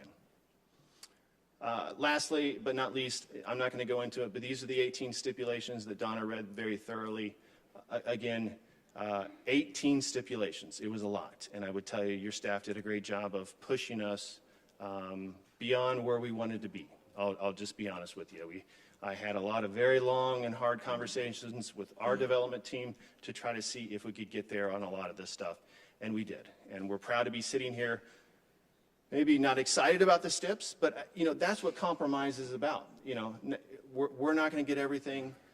The project's not going to have everything, but when you have a compromise and it's documented and we're held accountable, I think that is a reasonable and successful project. So, Mayor and council members, I know there's a lot of speakers tonight. I'd be happy to answer some initial questions, or we can just jump to speakers and I can come back and answer. Great, sir. Thank you. Yeah, I'm sorry, Ms. Kennedy. My apologies, but I have 5 more stipulations to read for the record, if you don't mind, and some are quite good, prior to the public speakers, if you don't mind. Developer shall dedicate land preservation to accommodate a wildlife corridor throughout the project. Developer shall construct at least 2 water production wells, providing a minimum of 2,485 gallons per minute of total capacity concrete water tanks, providing at least 2 million gallons of storage capacity. There goes on to more detail. Number 15, developers shall develop and face all infrastructure according to the requirements from various applicable reports, including but not limited all TIA's traffic impact analysis and water, sewer, and environmental reports as approved by the town engineer and public works director. Yeah, I missed a slide. And the town and developer agree to work in good faith to implement public street standards on-site and off-site, similar to the Verado and Buckeye, Arizona project, without compromising the quality and safety for pedestrian traffic and drainage, etc. Number 17, developers shall make voluntary payments of $500 per single-family unit and $250 per multi-family unit towards Humboldt Unified School District. Expenses to go to technology and other enhancements as previously agreed upon. Let's see, I'm sorry, I have to put my glasses on. And developer and or its successors and assignees shall ensure that on a monthly basis, all monies collected as a result of any apartment building applying a surcharge against all rents collected from occupation and use of units within any phase of development shall be remitted to the town finance department to later than the 15th day of the following month. Such remittance shall begin no later than 60 days after issuance of the town of any CFO certificate occupancy of any phase of the development. In the event of a non-compliance with any of the above conditions, the zoning designations of the described property shall revert from the zonings requested back to the original designation. So as you can see, working with them, not only for the school, which was huge, but to get other incomes generated from this project and improvements for infrastructure as well deserved for the town. Thank you. Thank you, ma'am. And Mr. Lawler, you can take a break, and Ms. Kennedy, you as well. Now it's our turn to hear from the public. Clerk, again, I'm going to have you just call a few names so we know who is on deck. We do have a large number of individuals that wish to speak tonight. All I'm asking is, in order to avoid redundancy, because great minds think alike, there's a chance that someone prior to you is going to speak about the same exact issues or topics that you have. So if you find yourself near the podium and on deck and someone in front of you has already spoken, we just ask you to you can just say that I have the same feelings as this, and then maybe discuss some other items for all of us to hear. So, and with that being said, Clerk. So I have Jody Lair. Want to go? Okay. I have Georgie Mansula, Dane Beck, Daniel Balaguerro, and Stephen Wood.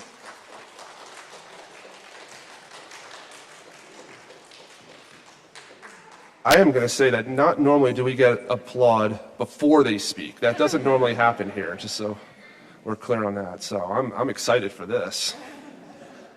Welcome, sir. Good evening, Town Council members. My name is Georgie Manzula. I am the Director of Coaching, OJBFC, a local nonprofit youth soccer club in the Quad Cities. Ojogo Bonito Soccer Only facility will be the home for OJBFC, and I will oversee its operations. I want to start by thanking all of you for the opportunity to share our vision for the Ojogo Bonito facility. This will be a unique first-class soccer facility that will positively impact youth soccer in the area. The Ojogo Bonito facility will be home away from home for our local kids. It will be built to accommodate different age group of players, from toddlers to semi-pro team. And I support the stages of development with high-quality coaching, artificial turf, lighting, and video cameras. We aim to provide highest level soccer experience at an affordable cost so all families can participate.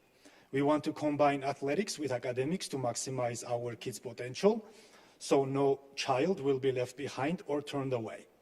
At a full build-out, the facility will include kids' clubhouse for studies and family gatherings, a large family barbecue area, and a large gymnasium for indoor soccer activities.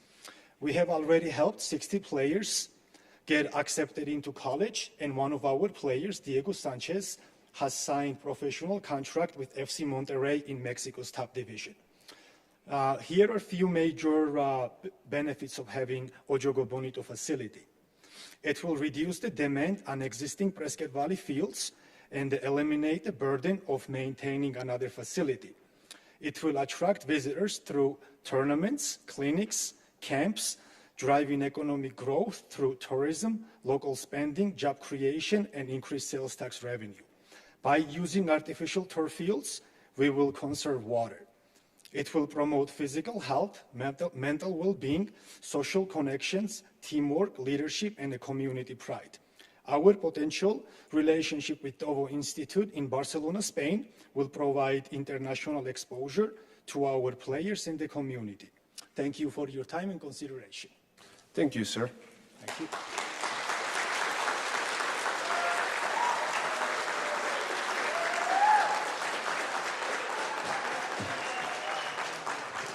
Beck. Hello, my name is Dane Beck. I've called the Prescott region home for 40 plus years, and my family built a business here, and we've operated a business in Prescott Valley for the past 15 years, the Hampton Inn Suites on Glassford Hill Road. Having been part of this community, watching it grow, I firmly believe that vibrant communities undertake smart, planned growth and take advantage of good residential projects that provide diversity within them for housing and for employment housing as well. As a member of the community and as a member of the business community, we need an integrated society because we all require services. We require healthcare services, restaurants, bars, hotels, all the services that we all use every day. Someone needs to live here to perform those services.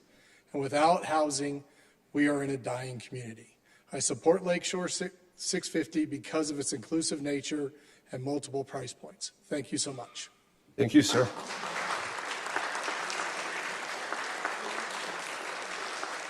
Clerk, you. Daniel Balaguero, Stephen Wood, David Frosto, Edgar Sanchez. Hello, good evening. Dan Balaguero. I'm the men's soccer coach at Embry-Riddle. I'm just a big believer in the facility for OJB. I think it would be a huge benefit for our local youth soccer players. Having their own facility would just be make life so much easier for them. And we've been lucky enough to have many players from the club, and they've just been tremendous for us, and just a big believer in the facility. Thank you for your time. Thank you, sir. Thank you, sir.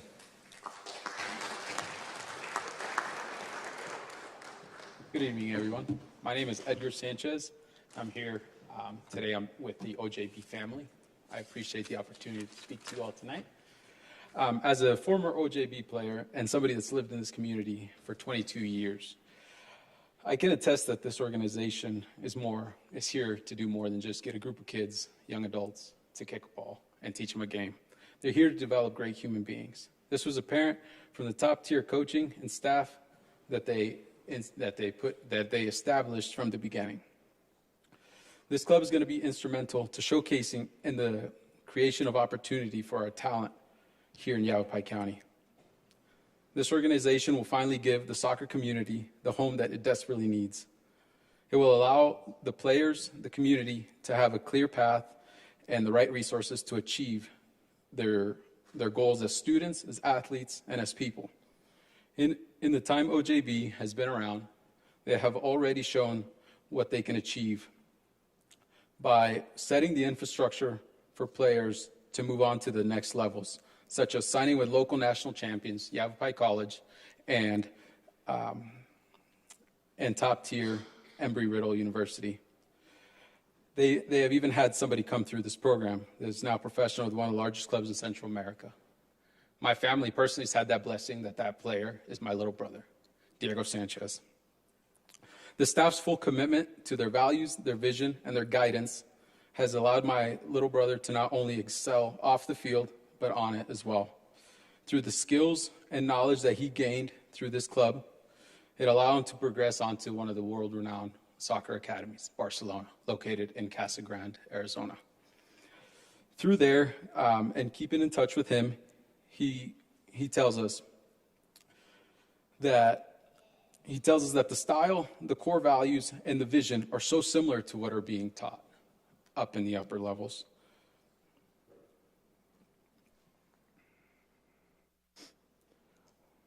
My family and myself, we're extremely grateful and thankful for this organization, and we hope that they are given the opportunity to continue to do the same for other generations to come. Lastly, I'm here as a current U.S. Soccer and NCAA Division I referee.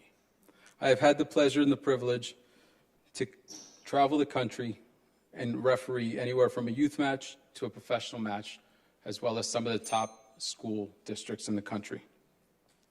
I have seen the skills in some of the country's top players, and I can tell you, without a doubt, the only difference between them and the talent that we have here is the infrastructure and the opportunities that have been put in place.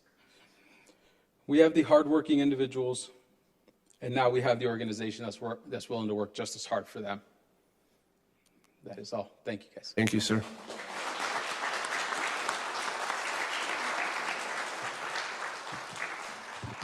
So,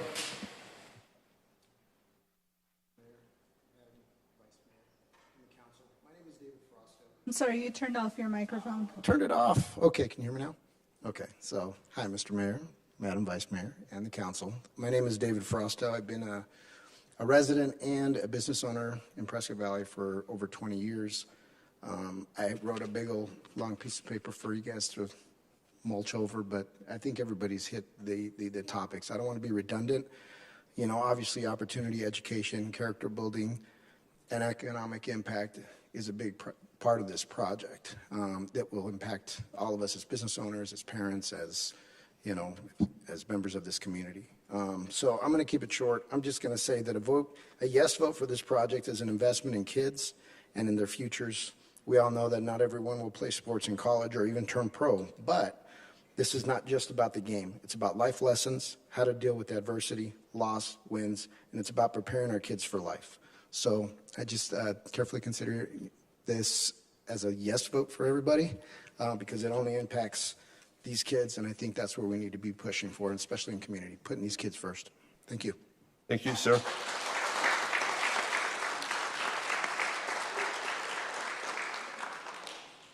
Clerk? Isabel Suricidis, Jean Mata, Carolyn Sherman, and Mike Schaefer.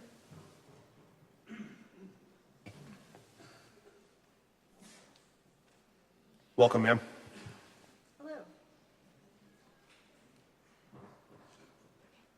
I'm Jean Mata. I live in the Quailwood subdivision, and I'm a board member with the Prescott Valley Citizens Alliance.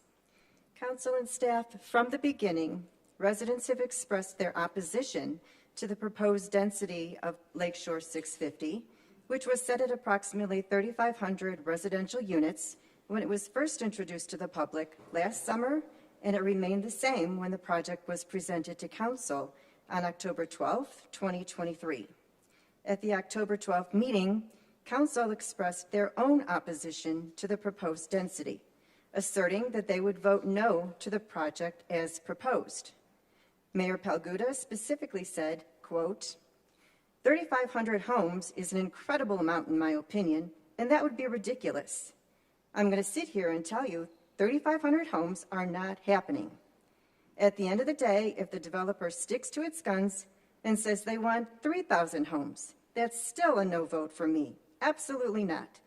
That's not going to be a benefit to Prescott Valley. End quote. Vice Mayor Hunt said, quote, I do not support the project as proposed. I don't like the numbers that are being thrown around. It's possible that this area gets annexed and stays open land. It's possible that this area gets annexed into the town and we require that it gets developed at the current zoning with water and sewer from the town. Council members Schumacher, Dickinson, and Greer were in agreement and did not counter the statements of the mayor and the vice mayor. So despite the opposition to 3,500 units by both the public and the town council, the density of this project remained at 3,500 units when it was presented to Planning and Zoning on June 10, 2024. The proposal in today's agenda packet calls for a maximum density of 3,491 residential units with at least 200 workforce housing units as part of this development.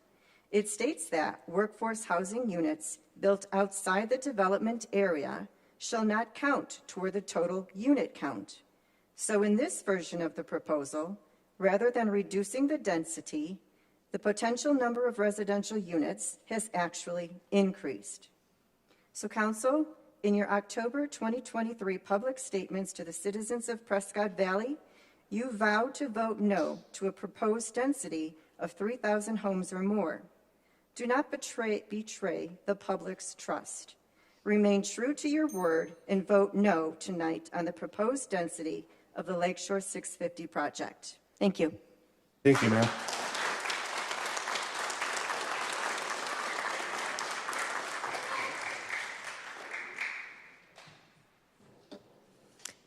Mayor, council, and town staff. The town tells us that this is a 30-year project. According to Arizona Revised Statute 9-471P regarding the annexation, there is a requirement that this needs a plan, policy, procedure outlining appropriate levels of infrastructure and services to be done within 10 years. There are no identified dates, timelines, terms, or funding obligations yet in the master plan or agreement to indicate compliance with the law's 10-year requirement. Detailed plans showing appropriate levels or targeted levels of infrastructure and services, such as for water supply and sustainability, roadways, public safety, and adequate health services, must be outlined and completed within the time period as required by law. Specific plans need to be available to the public. Lakeshore 650 also includes an option for Community Facilities District, CFD fees. These are bad. A lot of people here are very happy about the soccer arena, and that's great, but where is the money coming from? CFDs are a special taxing district, and they are problematic. CFDs create future owner property taxes. It creates a potential for overdevelopment by promoting rapid development, and this negatively impacts public services. CFDs provide for developer-driven agendas that primarily benefit developers by accelerating development. It creates debt obligations and repaying of bonds that falls into the property owner's responsibility. It limits control. The governing board makes the decisions on spending compared to traditional public funding mechanisms. The complexity of CFDs is challenging for property owners. They have a negative impact on the home resale value. There's a big financial risk. If the district faces financial difficulties or project failures, the property owners remain responsible for the debt. CFDs are a tax burden for future residents who will become members of our community. Please consider satisfying existing resident needs for services and resources before adding more issues to the equation. I ask Council to vote no on Lakeshore 650 Development Master Plan. Thank you. Thank you, ma'am. Call a few more. Carolyn Sherman, Mike Schaefer, Richard Krug, Jacqueline DeSalle. Any of them out there?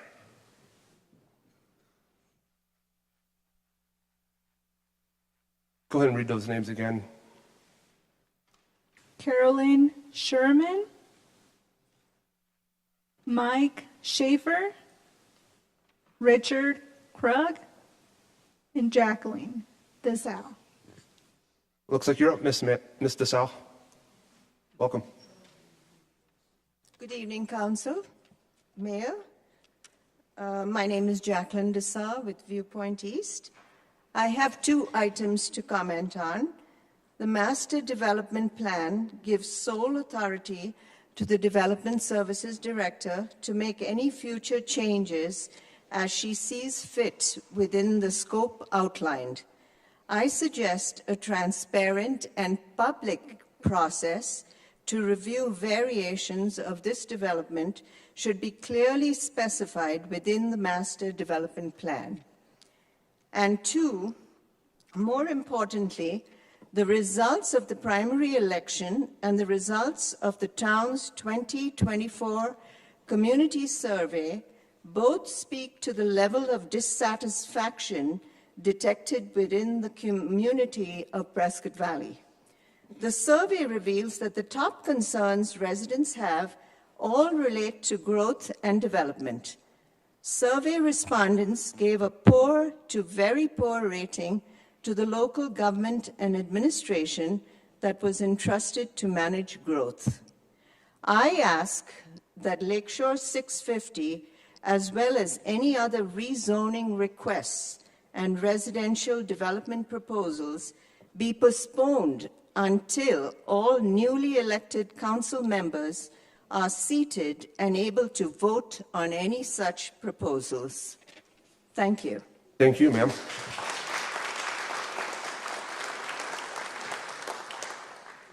Dan Barron, Randy Vosberg, Randy Snell, Mike Kimmel.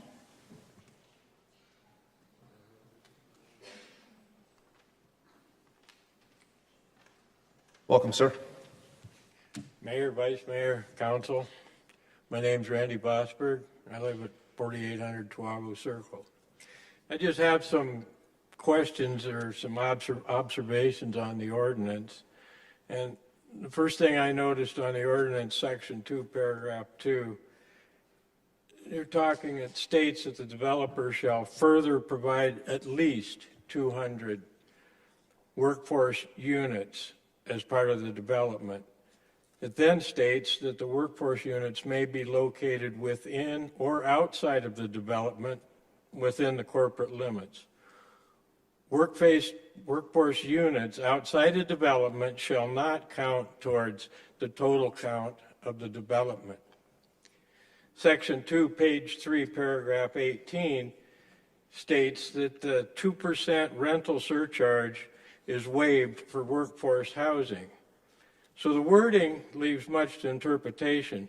The 200 workforce units could grow to 300 or 400. There's no limit. If built outside the development, they shall not count towards the development, which I said, which will increase the original count of this development from a minimum of 3491 to 3691, could be 3738. So I question that. And also, if it's built outside of the initial development, the way I understand it, anything does not have to go back to planning and zoning or through the council. It just gets approval by the development services, which is rather interesting. Section 2, page 3, paragraph 18 states that the 2% rental surcharge is waived for the workforce housing. So I have a question. Is the town setting a precedent, waiving rent surcharges, but continuing to collect on assisted living units or low-income houses? Wouldn't this be a violation of the fair housing laws? So then you have where you're going to reimburse the developer for $5 million in impact fees after they build the park.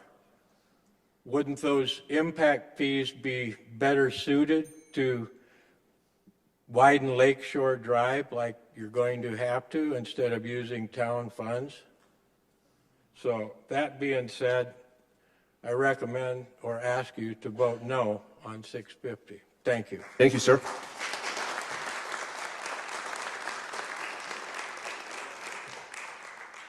Hi, Randy Snow here. I just wanted to provide the perspective of somebody newer to the area. We moved out here, my two girls back there, we moved out here in November from Ohio, and before that, Pennsylvania. We got pretty deep into sports from when they were young. And so in this move, I was looking for certain opportunities for them. in athletics that I was pretty sure I could find. But it's where we came from in Ohio. Everything was there. It was just kind of scattered around Youngstown, and I was driving a lot all the time, playing 2 club sports at a time, swimming and soccer.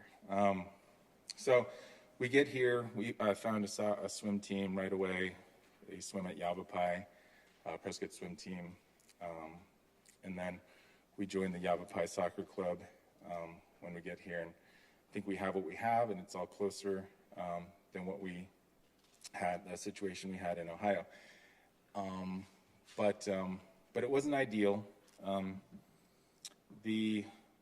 Right away in tryouts for the Yavapai Soccer Club, I noticed a significant difference in the level that club was at relative to where we came from in Ohio and Pennsylvania. So my younger one actually had to play up a year, which still wasn't, where the level that I want her at, where she is at. And then with the swim club, Prescott Swim Club, we were using Yavapai College's pool, which is not well, it doesn't qualify as a USA Swimming. They can't sanction kind of facility, so they can't host any invitationals there. And the club itself didn't schedule a lot of invitationals that we were used to, and so there's not what we were used to experiencing, and they're performing at pretty high levels, but that's what we stuck with for the winter and spring.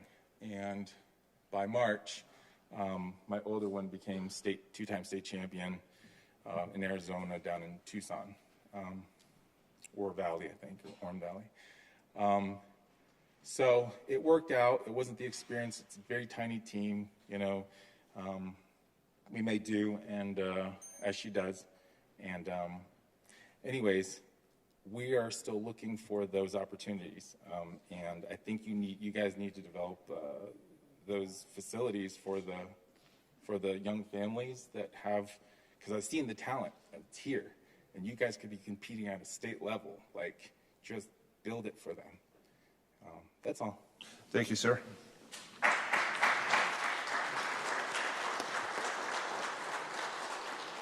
Kimmel, welcome, sir. Good evening. I'm Mike Kimmel. I'm executive director at a local nonprofit here. And I grew up in a town of 20,000 people. A little beach town, grew to 250,000 in under 10 years. So fastest growing town in the country. And parts of the town were great. They were developed correctly. They were developed like this. Parts of the town were terrible. Just fast growth, garbage. I remember neighbors, my folks' neighbors, saying, okay, I got my house, let's shut down all development in the town. And parts of the town, like I said, were beautiful. Here, in the nonprofit, we help people come out of crisis. Moms come out of domestic violence. Men come out of issues. Families that are just rebuilding themselves. These families now, they're nurses, they're truck drivers, they're senior people with customer service, but they can't live in the town they grew up in here. Projects like this, attainable housing, is huge. These are families that we work with. These are families that make more than the average median income. They qualify for this stuff here. They love the town they're in. We love the town they're in. I grew up playing soccer just like these kids here. And you know what? Having a program like that in the middle of it all is amazing. It's the kind of thing you want. It's the kind of thing that helps towns grow. We're not talking about building every piece of dirt in the town with a house on it. We're talking about reasonable growth, lots of facilities. I urge you to vote yes. Thank you, sir.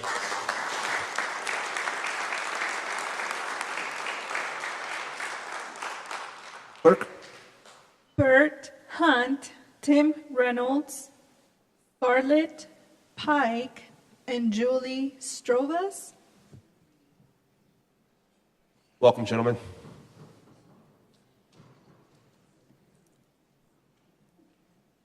All right, I'll go first.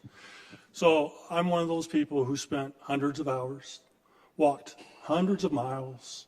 I didn't quite talk to 1,000 people, but I talked to a lot of people. growth was the major issue. So my Plan A speech has already been taken by the younger lady who spoke earlier, and I wrote this letter to you. I think you should postpone any more talk about 650 until the new council sits. So now you get my Plan B speech. 650 acres is really 450. You got 100 acres of commercial, and then I learned tonight it might be 200 acres commercial. You got 50 acres, they call it wildlife corridor. I just call it a floodplain that has to be managed, and the wildlife gets to use it as well. It's a floodplain control. And then you got at least 2 parks, 25 acres per piece maybe or so. So if you add all that up, all I ask when you think about density is it's going to be 3,500 homes in about 450 acres. And just keep that in mind. Thank you. Thank you, sir. Thank you. My name is Bert Hunt. I'm the director of the House of Hope 316. So I'm reminded daily of the need for attainable housing at multiple levels, economic levels. And I want to say, first of all, thank you. I get a glimpse every now and then of what you do during the week when you're not in meetings here, and your commitment to the community, your commitment to improving the lives of our citizens, and we're indebted to you. So thank you. Attainable housing. As I thought about this, both the positives and negatives, any decision we make often has positives and negatives. The economic benefit is obvious and significant. If we want doctors and nurses and teachers and police officers for now and for the future, attainable housing is critical. There's obviously challenges with water and with road traffic control and roads and the number of houses. There's decisions to be made, and there's people to make those decisions. But as I thought about these things, I began to think more on a philosophical level, and I thought about how much I love this community, how much I love living in Prescott Valley, having lived in bigger cities prior to this, and how blessed we are and how fortunate we are because of this community. And then it occurred to me, what if this meeting tonight had happened 30 years ago, when the community was much, much smaller? What if the decision then, or the attitude then was, we're happy with our small town, let's not allow any more people in, and how selfish would that be of me, and how short-sighted to not, if that had been the decision 30 years ago, I wouldn't have been allowed to move in when I moved in 10 years ago. So my thoughts went more to the people who will one day move in, who will be a meaningful part of our community. And our decision now to allow that to happen, just as people made that decision to allow us to happen. Thank you. Thank you, sir.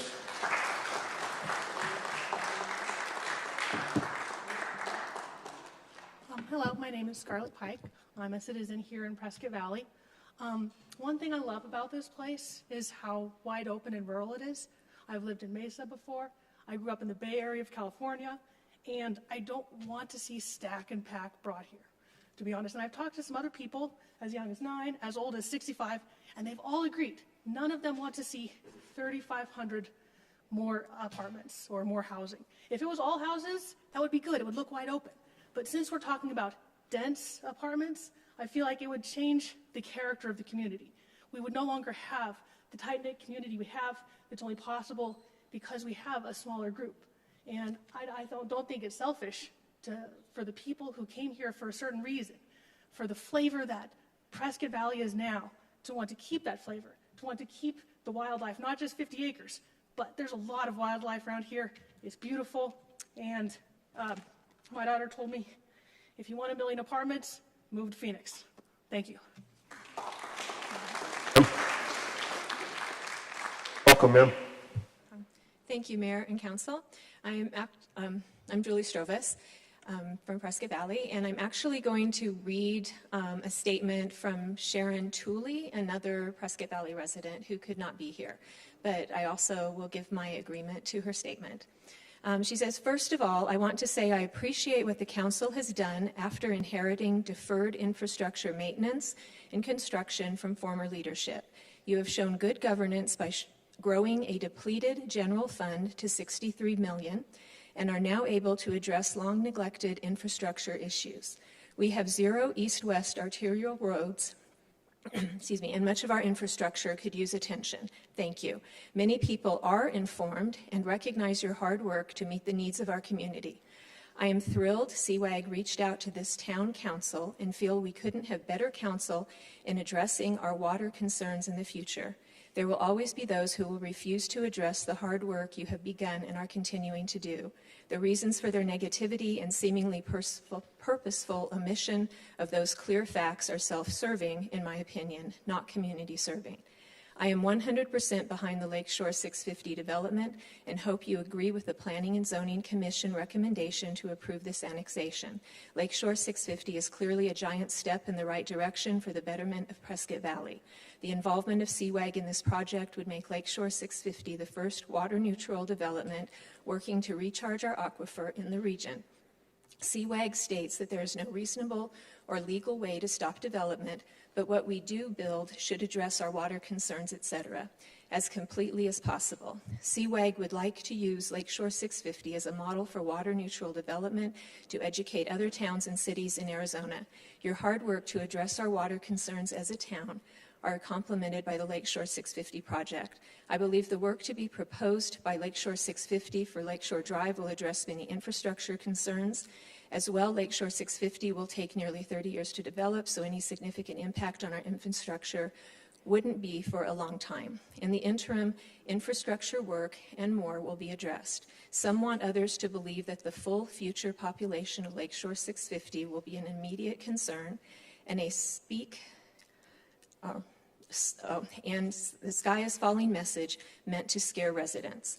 Putting forth misleading information about this development to the public is not only irresponsible but dishonest.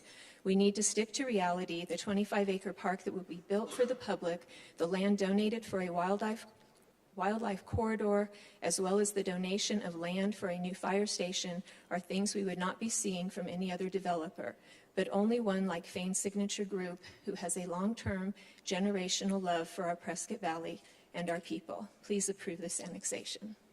Thank you. Very much. Thank you, ma'am.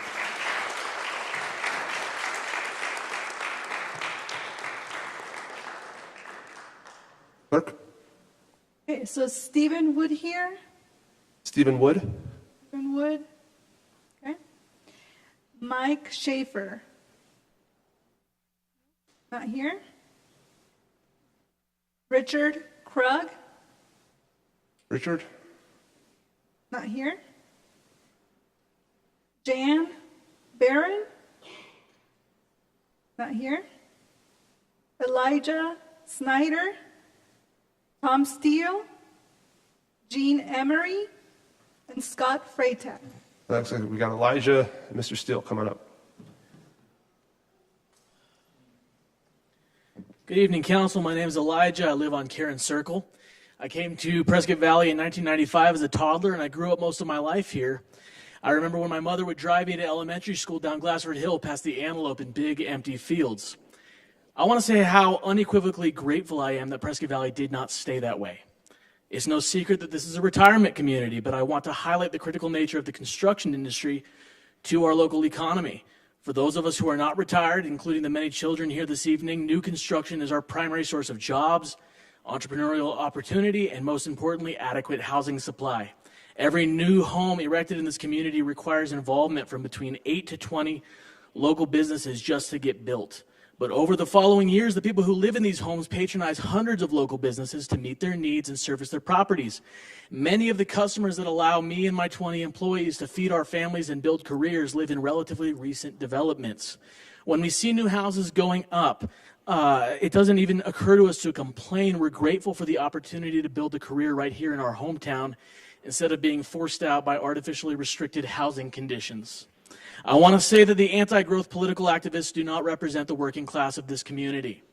The young soccer players here in the room are not just talented kids. They are kids who will grow up with Prescott Valley in their hometown. They won't be kids forever. They'll need jobs and places to live. I hope that you will do everything you can to allow the local businesses of this community to continue building and provide them with jobs and housing opportunities as they come of age. I don't believe that the world is a pie and we have to compete for slices of it. I believe there's enough opportunity here for all of us. Let's be clear what we're talking about when we use terms like density. We're talking about human beings. We're talking about friends, neighbors, service people, and families. I don't feel entitled to tell other people what to do with their land. I don't feel entitled to freeze Prescott Valley in a magic snow globe and somehow prevent others from wanting to live here. I don't feel entitled to kick down the ladder behind me after finding my perfect little retirement town and disallow the next generation from pursuing the same dreams that I achieve. I only feel gratitude that I live in a place beautiful and wealthy enough to attract new neighbors and build a livelihood for my friends and family. Thank you for serving on this council, and thank you for being a business-friendly, family-friendly, worker-friendly local government. And thank you for allowing me to voice as a father and entrepreneur my strong support for the Lakeshore 650 rezoning requests.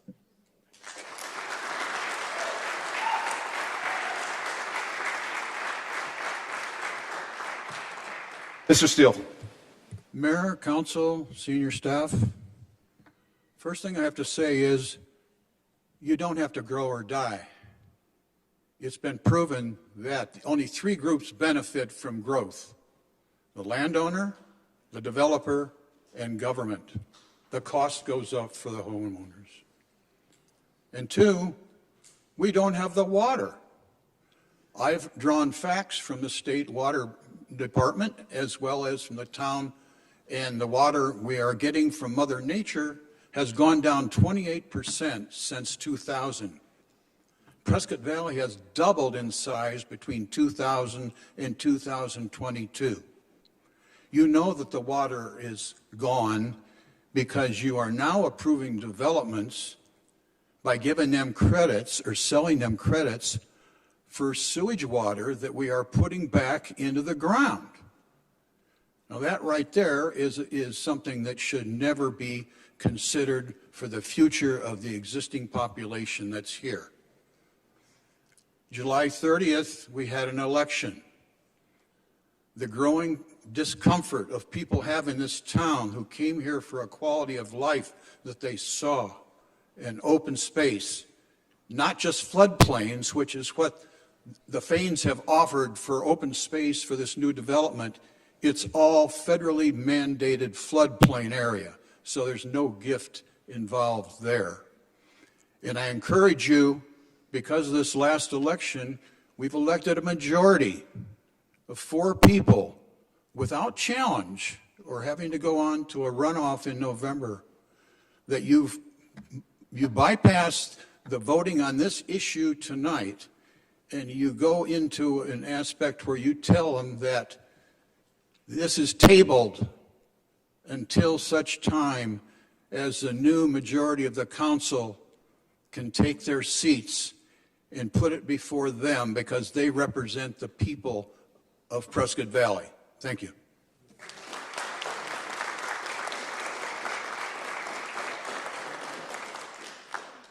Hello, I'm Jean Emery. I live on Rimrock Drive, which is one street north of Lakeshore toward the east end. And I'm very, very concerned about the impact of the traffic on Lakeshore. We have houses and rental properties that are backing right up to Lakeshore. I'm not disputing that perhaps we might need more housing.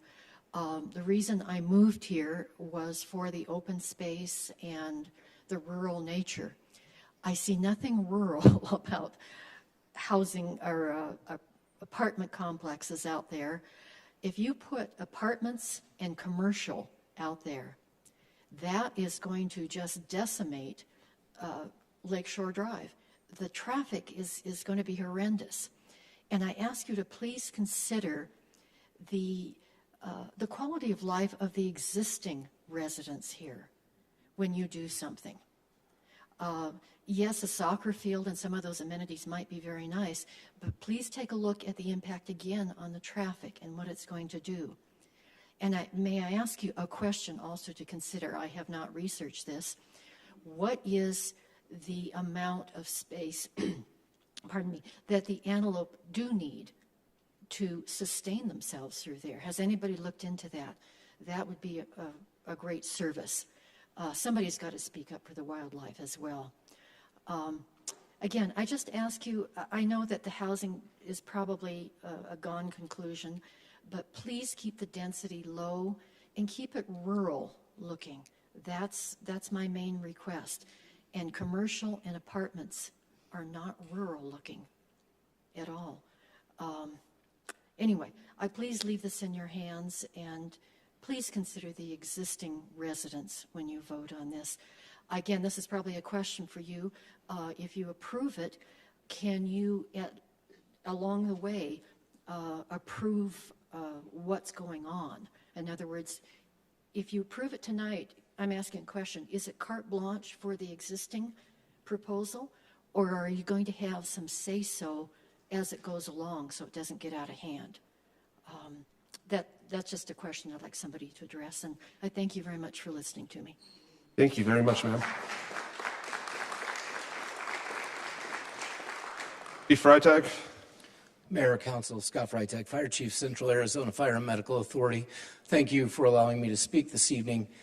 Many folks still don't realize that the town of Prescott Valley does not have their own fire department within your municipal entity. We are a separate fire service that covers 369 square miles of Yavapai County. That includes all of Prescott Valley, to include what's here today and what you have planned for the future. And fortunately, we have a great working relationship with the town, so we do have a lot of conversation about what's coming and what to expect in the future so that we can both plan for public safety. As has been mentioned, because of these strong partnerships with the town and Fane's Signature, there will be a facility that is EMS, fire, and law enforcement based in the Lakeshore 650 project. This doesn't just benefit that community that's being built, it benefits a lot of the community. If you look at the east side of Prescott Valley, where our closest stations are Station 59 at Roberts Market and then 54 down by Mortimer Farms. There's a large chunk of the area and community and roadways that aren't currently covered. So with this project, we would be able, with a facility at this project, we'd be able to provide a little bit better coverage. Additionally, we need community-based firefighters, paramedics, and EMTs, but they need a place to live. And right now, that's a challenge for us. If you look at a lot of the folks that we're hiring, they live down in Phoenix, or they're moving from California, no offense to anyone, but they're planning to live down in the Phoenix area because of the cost of living, which means what we have are commuter firefighters at that point. They come here, collect a paycheck, and then they go back to their communities in the valley to invest. We need to grow that pipeline here, and hopefully I've seen a lot of young families here tonight with kids. Athletes make great firefighters and paramedics, so hopefully some of them will consider working for us in the future, serving this community, building and growing their families and living locally and still by their parents and loved ones, unlike what we have today, which is a lot of folks have to leave this area to move somewhere else to be able to live. We want them to invest, and we find that some of our most committed responders are those that live and work in this community. It's not for me as the fire chief to say how you solve the attainable housing issues that we face. I just appreciate the fact that the town and developers and community have worked so closely together to come up with viable, quality plans to move something forward so that our first responders can live and work here. So, thank you. Thank you, sir.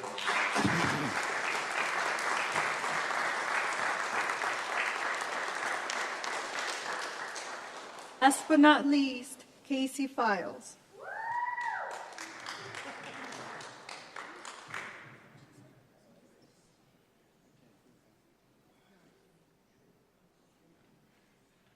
Welcome, ma'am. Good evening, Mayor and council members, community members, OJBSC families. First, I want to say thank you for your time and attention on this matter. I really appreciate it. My name is Casey Files. I've grown up in the elementary schools, the middle schools, and the high schools here in Prescott Valley. Some of the most impactful and meaningful moments of my life played out in this town. It helped build and shape the person I am today. Now I've entered an even more meaningful chapter of my life, one that I know many here can relate to, and that's being a parent. It's the most important job in my life, the one I hold closest to my heart, and the one I think of before all else when making any decision in life, no matter how big or small. Myself and my husband, a native of Prescott Valley, are raising our 3 boys in this beautiful town we still call home. Our hope and dreams for them and all the youth in the area is that they have access to all the avenues in life that can help make their dreams become a reality. That they immerse themselves into understanding the importance of resilience, hard work, dedication, personal growth, and self-reflection. Soccer is more than just getting the ball in the net. It builds character, teaches them how to deal with defeat, and creates long life bonds. It challenges the physical strength of a player and, most importantly, the mental strength of a player. Not only do we have to teach the next generations to be able to pivot on the fly, to reassess, adjust, and overcome, we need to provide them with the environment to allow those qualities to flourish. That environment is the OJBFC facility. That is the place where kids from our town and all over the Tri-City areas come to find community, to find unity through the game they love so much. It would provide a safe and positive outlet for the kids to just be kids. Now, aside from all the ways this facility would impact the lives of our youth, it can also have an impact on the town of Prescott Valley as a whole. The revenue this facility would bring in for our local businesses, restaurants, and even hotels would be huge. When we host tournaments, us, the club, when we host tournaments, we would have teams from all over Arizona visiting here to play. Eating in our restaurants, shopping in our stores, and staying in our hotels, providing our town with economic growth and the children, not only from our areas, but all areas, the opportunity to flourish, the opportunity to allow themselves to dream of something bigger, something better than they ever expected could ever come from their hometown. I understand there's a lot of concern about growth, but when we're talking about growth, we're talking about our children's futures. For me, that is the most important thing, and I hope... I'm going to ask you just sure. final thoughts. I hope that I just strongly encourage everyone to please take into consideration the dreams of our children. Thank you.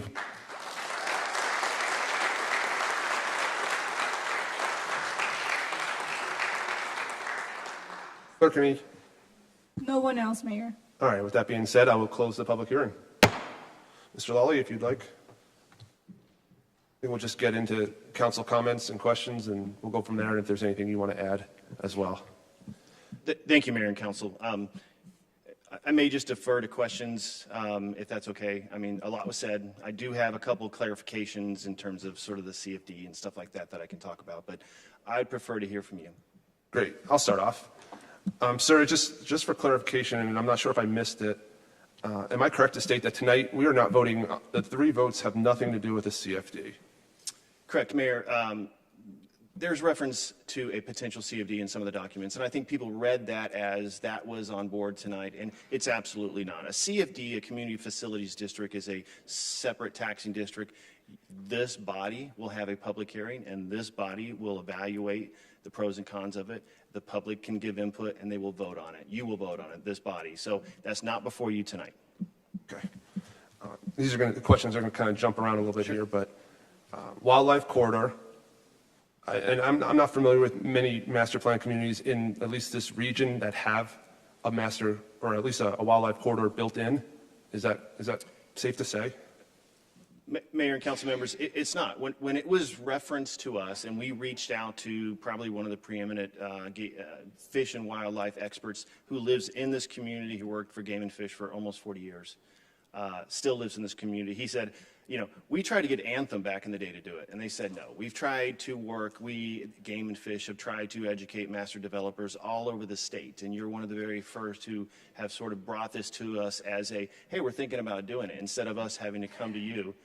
His reference was, I know the property. I've been out here. I've lived here. I've walked it. This is exactly what should happen. You should have a wider berth outside the flood control area, which is what we've done.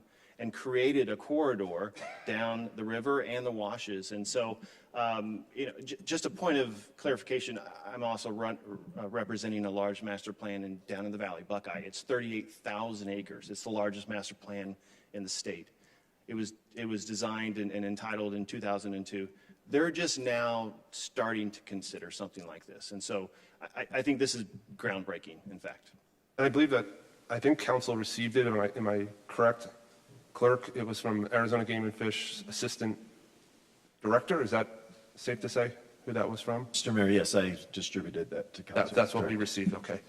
And I am by far not a pronghorn expert, but I was under the understanding, and perhaps you could add to it, if this area was developed similar to Paquito Valley or Antelope Meadows, where it's 2-acre parcels or acre and a half, and they all set up their own fencing with the horse fence, people call it, with the top rail, the no-climb fence, that is detrimental to pronghorn, basically, movement, that they're used to going underneath fences and not over them. Is that correct? Again, I am by far not an expert. Mr. Mayor, you are correct, and I didn't know that before we had a lot of these conversations with the expert. They did describe that, and he said a lot of these areas where county islands, county ranchettes have fences up against fences, there appears to be more open space, and there appears to be a more open plane for them to get through, but in fact, these fences stop them from getting through these areas.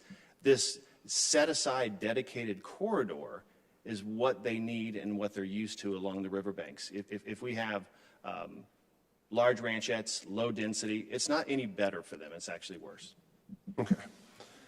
Earlier, this past week, or probably for this past week and a half, I had some real concerns and questions in regards to procedural and the legality of the vote tonight.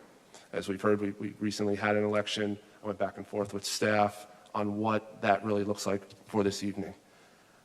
I'm not going to be discussing that part. I'm just mainly focusing on this project as you presented it. But am I understanding that you have reached out over the past, not just the 2.5 years, but recently to the newly electeds? Is that possible? Or maybe not you personally, but someone involved in the project? Council members, the development team has reached out to at least 3 of the 4 new council members prior to the election to seek input and get comments, met with them. Since the election, has talked to them and met with them, talked about the history, because there was a question, 2 questions. Hey, why can't we pause this? And then, why is it so dense? Those were the 2 questions I think that was referenced. And my understanding is the question about pausing, this council, you guys have spent a lot of your own personal time traveling to Verrado, viewing this, reading the letters that have come to you over the last year, speaking to folks on the street. My opinion, and I think what we've expressed, is you guys are the best qualified right now to vote for this, regardless of elections. And elections happen every 2 years, and business doesn't stop. Elections happen in Congress and at the state and here locally. Business doesn't stop when elections happen. You guys are the most qualified. You've heard it all. You've debated it. Your fingerprints are on that screen with those stipulations.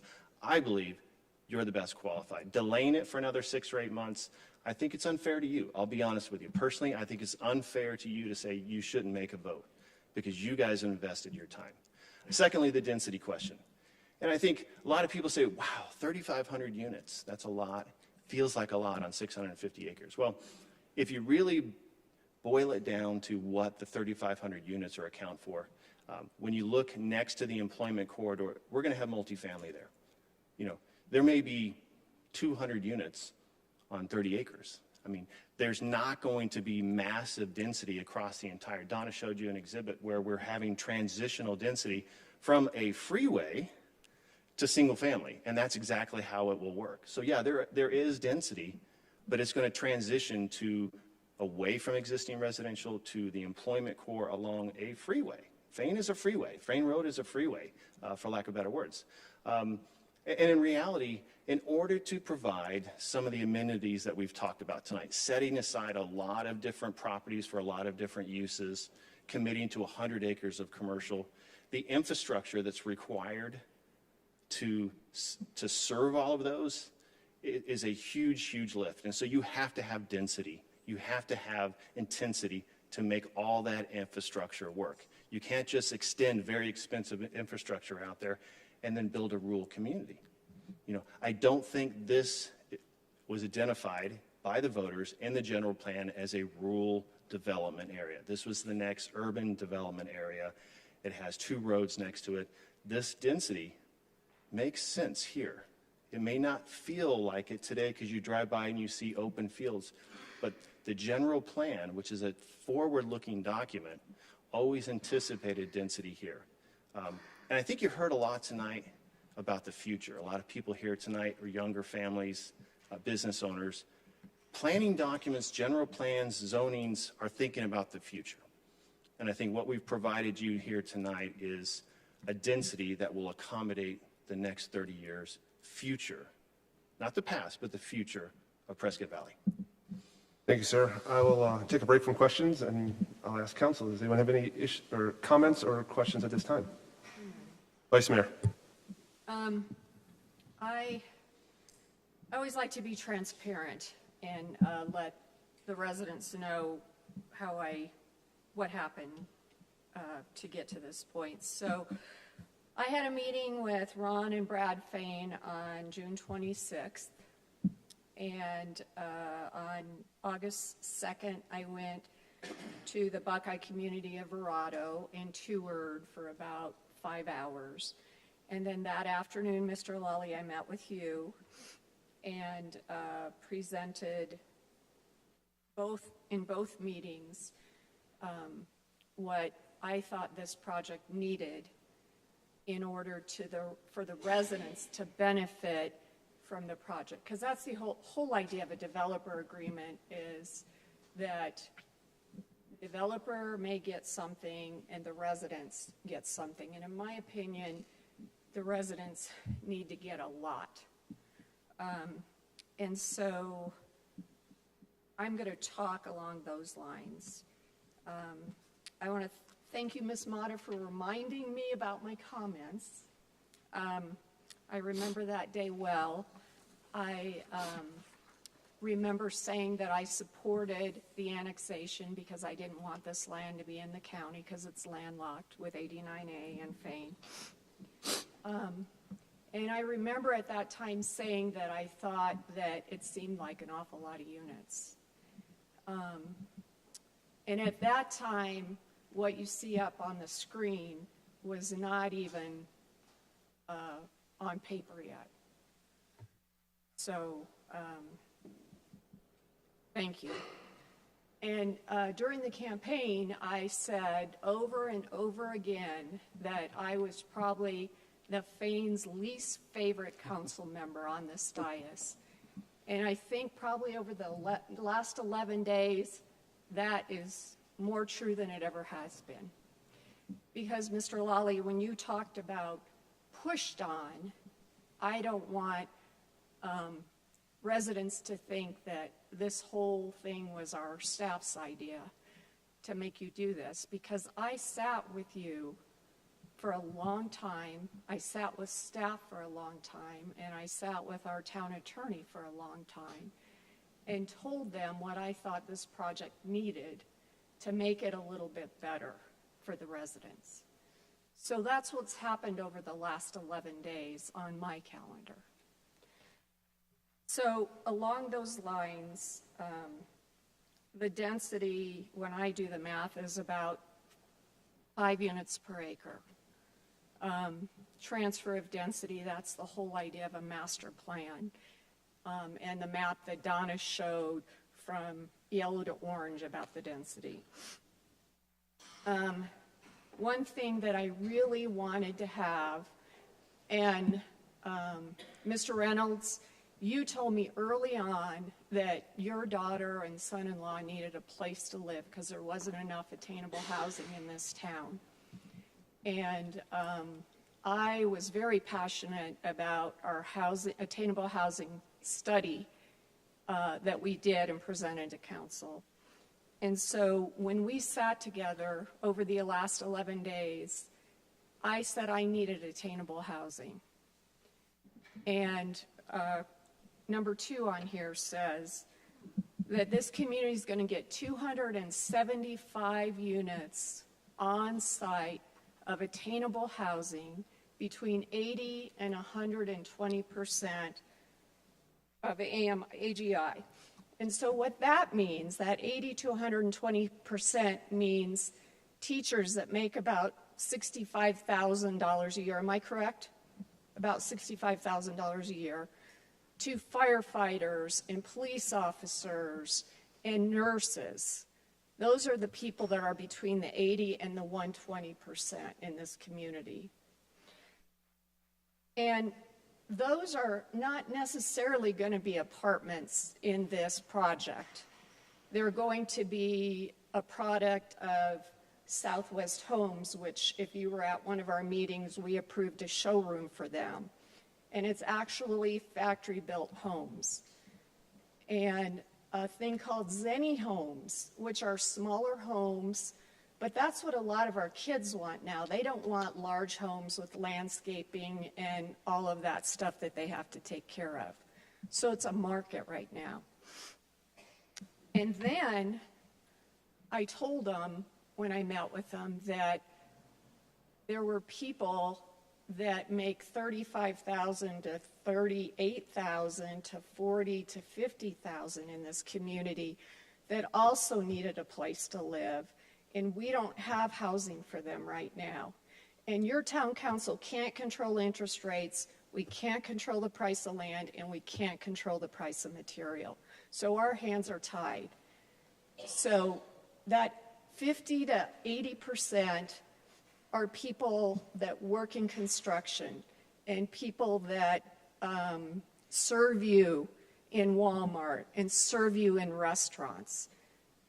They're people that make between $35,000 and $50,000 a year. So those are the people that also need housing here. And that 200 units off-site, specifically, not counted towards the total, because it's going to be probably closer down here, somewhere in this neighborhood, that may be on a parcel that the Fanes own that is zoned for multifamily. And the reason why that location is so important and it's not on site is because they have to work with a developer that can get low-income tax credits from the state. Now, don't hear me, I'm not saying Section 8 here, because Section 8 is even lower than 50%, so don't worry about that. I'm saying low-income tax credits so that they can work with a developer to come in and build that. And when you apply for those credits, you need to meet certain conditions to get points in order to get the funding from the state so that you have enough to build an attainable project. And a lot of that stuff is being close to schools, close to restaurants, close to the library, close to transit, and that's why that 200 units has to be downtown. The other thing I'd like to talk about is the sports park. When I said what I said to Ms. Mata, the developer had planned to give us 25 acres with no amenities on it. And over the last 11 days, we got the developer to agree to 15 acres built turnkey and turned over to our staff by the 500th unit. That is a big win for this town because we needed sports fields and ball fields 5 years ago. And that's what this is going to provide. The other thing I'd like to call out is the water conservation. When I met with Mr. Lally, I had an idea that wouldn't it be cool if the developer gave a rain barrel to new property owners so that they could collect water off the roof and use that water to water their yard instead of precious drinking water. And so that's what's in here in condition 5.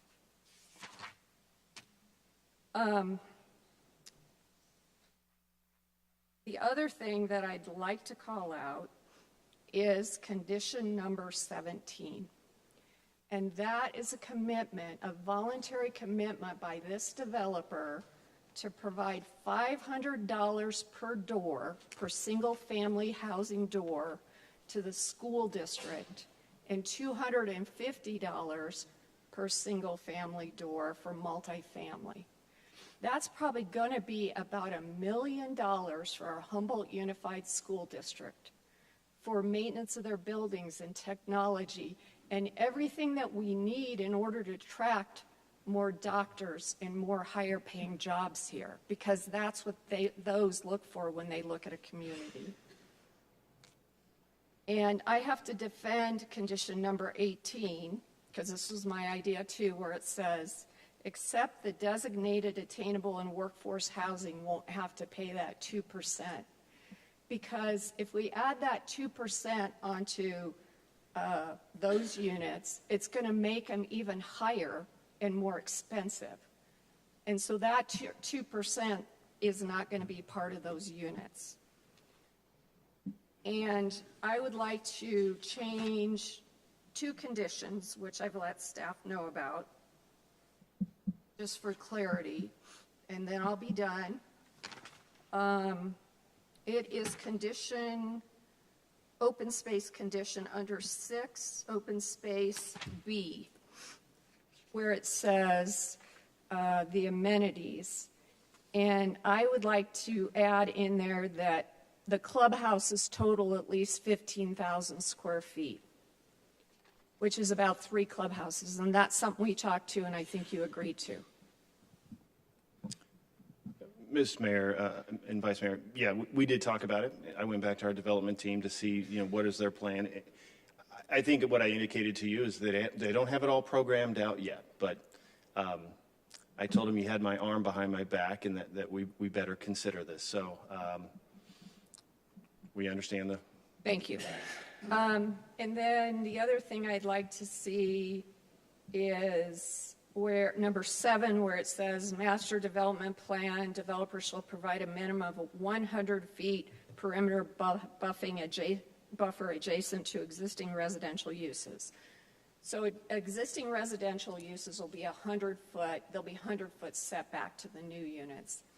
And on page 64, it says that trailhead parking can be in that area, and I'd like that removed, so there's no parking in that 100 feet.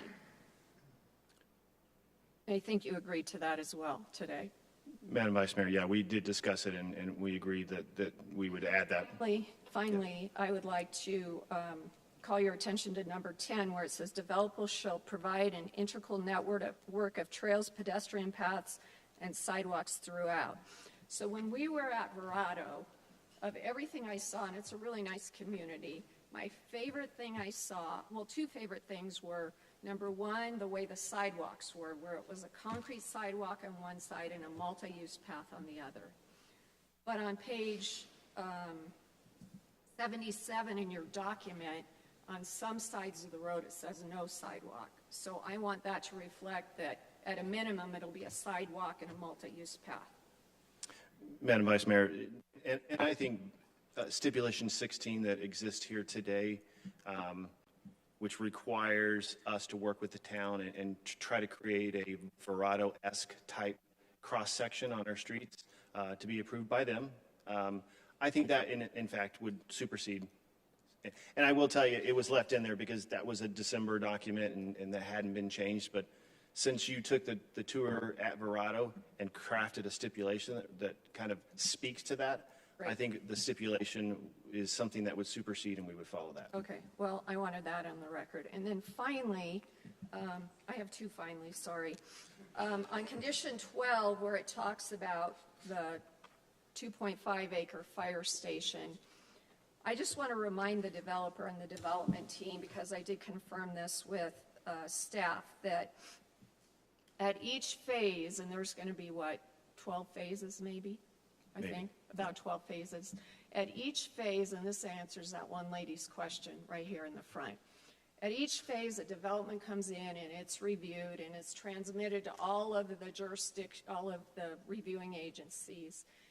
And if the fire department comes back and says, stop, no more units until a fire station is built, then all permitting will come to a halt until that fire station is built. So I want to remind the developer of that, because they're not committing to building a fire station. The fire department has to do that. They're only committing land. But if we get to a point where we need that fire station, then staff will say no more units until the fire station is built. So that's just a reminder on my part. Final? Okay. Councilwoman? Oh, Councilwoman Greer. I know you said that we were the most qualified to make this decision because we've gone through the process for the last year and a half. And yes, we have. We've met with the Fanes. We've had lots of studies done.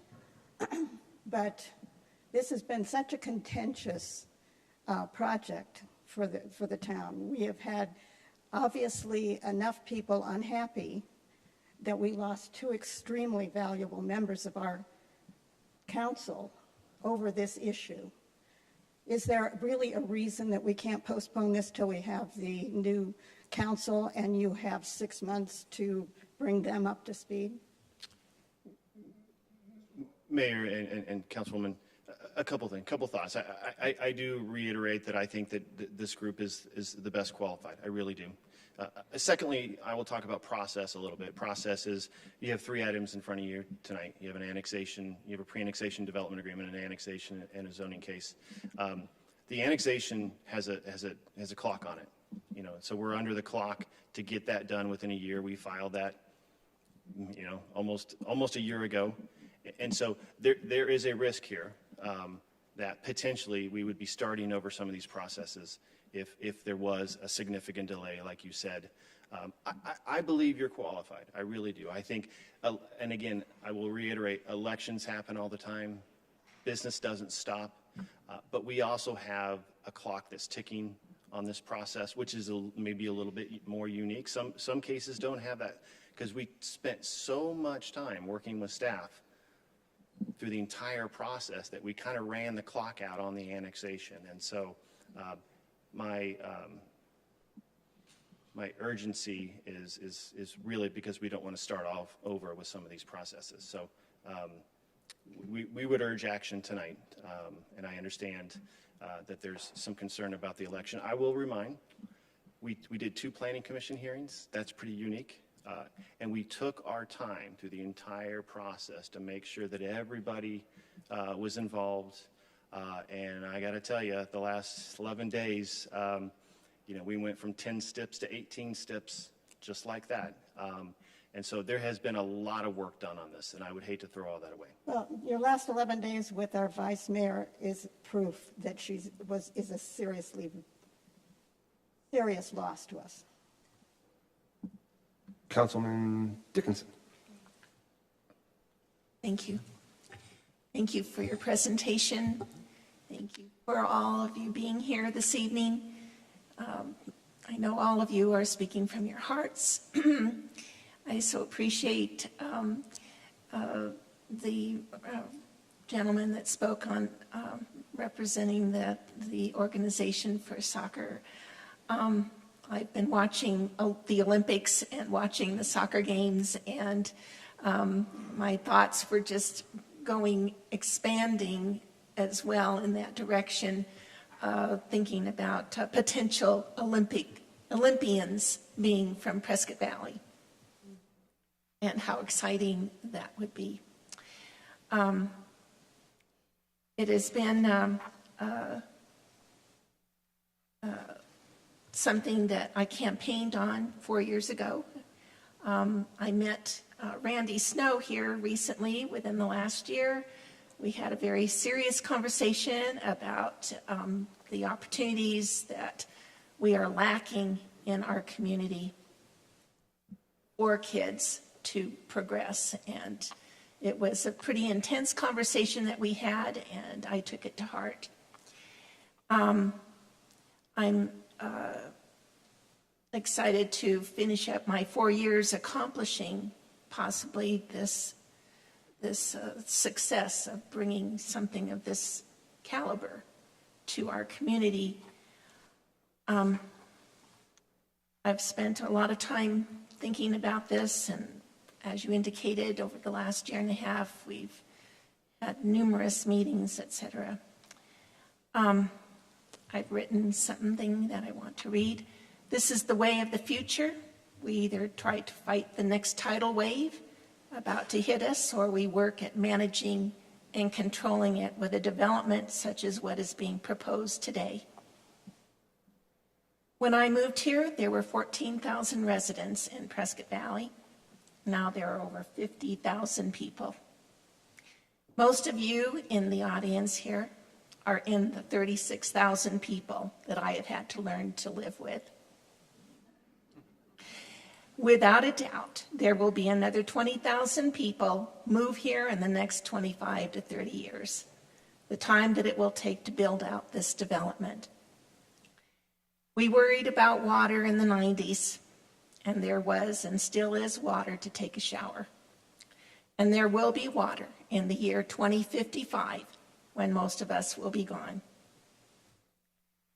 As dedicated council members, we have researched, we've studied, and we've hired professionals to help the town protect and manage our water resources through policies aimed and directed at water conservation by developers, requiring future rental projects to secure water rights similar to requirements for traditional subdivisions.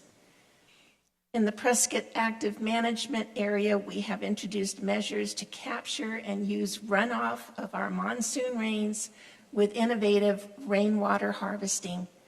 We have hired and worked with experts to introduce and research new drainage and wastewater controls in our community, all of which Fane Land and Cattle Company have agreed to abide by. This 650 acres is going to be developed one way or another, whether it is controlled and managed or it is a wildcat with septic tanks, wells, and chip seal roads. But it is still only a small portion of the nearly 2,000 acres on the west side of Fane Road that is owned by the Fanes, the state of Arizona, and the BLM. The land on the east side will not be included in this project. There will still be cattle mooing and grazing, as there will be continued ranching and agricultural operations, as the town has agreed and, quote, shall retain existing access to the North Plains effluent ponds from Lakeshore Boulevard, unquote. This will continue for the next 20 to 30 years until the last phase is completed. In perspective, Granville is building its 20-year last phase on Glassford Hill now. This council has worked to create a responsible path forward to protect our town's water resources and open space. Again, this developer has agreed to donate land to an international soccer federation for our children and others to enjoy and use for decades to come. They are dedicating an extensive area of land for a wildlife corridor because of the love and concern our constituents have for the wildlife in our community, not because they have to. No other town or city in the state of Arizona has done this. They are working with this council to initiate a starting point for our vision for connectivity and open space that we envisioned 4 years ago in our strategic plan for this town, with the lasso loop to be available to everyone here for their enjoyment and exercise, not just their residents. There will be a small area of commercial and retail that will eventually seem huge because of its value to the community. We saw this when Trader Joe's was built on a little patch of real estate at the base of Gateway Mall. You may remember. We couldn't envision this. This council has made trips to Buckeye to see the Verrado development. to see what Lakeshore 650 could and may look like in 20 to 30 years. There's a grocery store that everyone in town has been crying for. There are medical facilities and a beautiful building made for their fire department and restaurants to sit inside and out. How many times have I heard, we need more restaurants? We need a grocery store. Well, here you have it. There is a sense of pride and beauty to behold by all who use the many manicured parks and streets in this community called Verrado. And we are going to have something very similar. Without a doubt, many, if not all of you, will enjoy the new trails and walking paths that will be prepared and groomed just for your pleasure. It may not be perfect, but nothing ever is. How many times have you planned every detail for a wedding or vacation, only to see it get spoiled by an irate guest or a downpour of rain or something unexpected? But there is hope beyond measure that with vision and insight, that what can be controlled and managed will be. Thank you to this council and the visionaries of the Fane Land and Cattle Company for bringing this exciting project to Prescott Valley. Thank you to our town manager, our town engineer, and public works and utility directors for all your hard work as well. Yes, I think this is going to be an exciting project, and I think that you all will enjoy it when it happens. Thank you.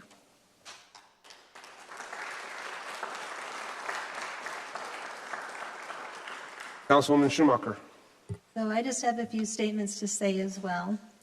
When I first started on council, I was on the Economic Development Committee that was at that time in force, and we were not a town of 50,000 at that time.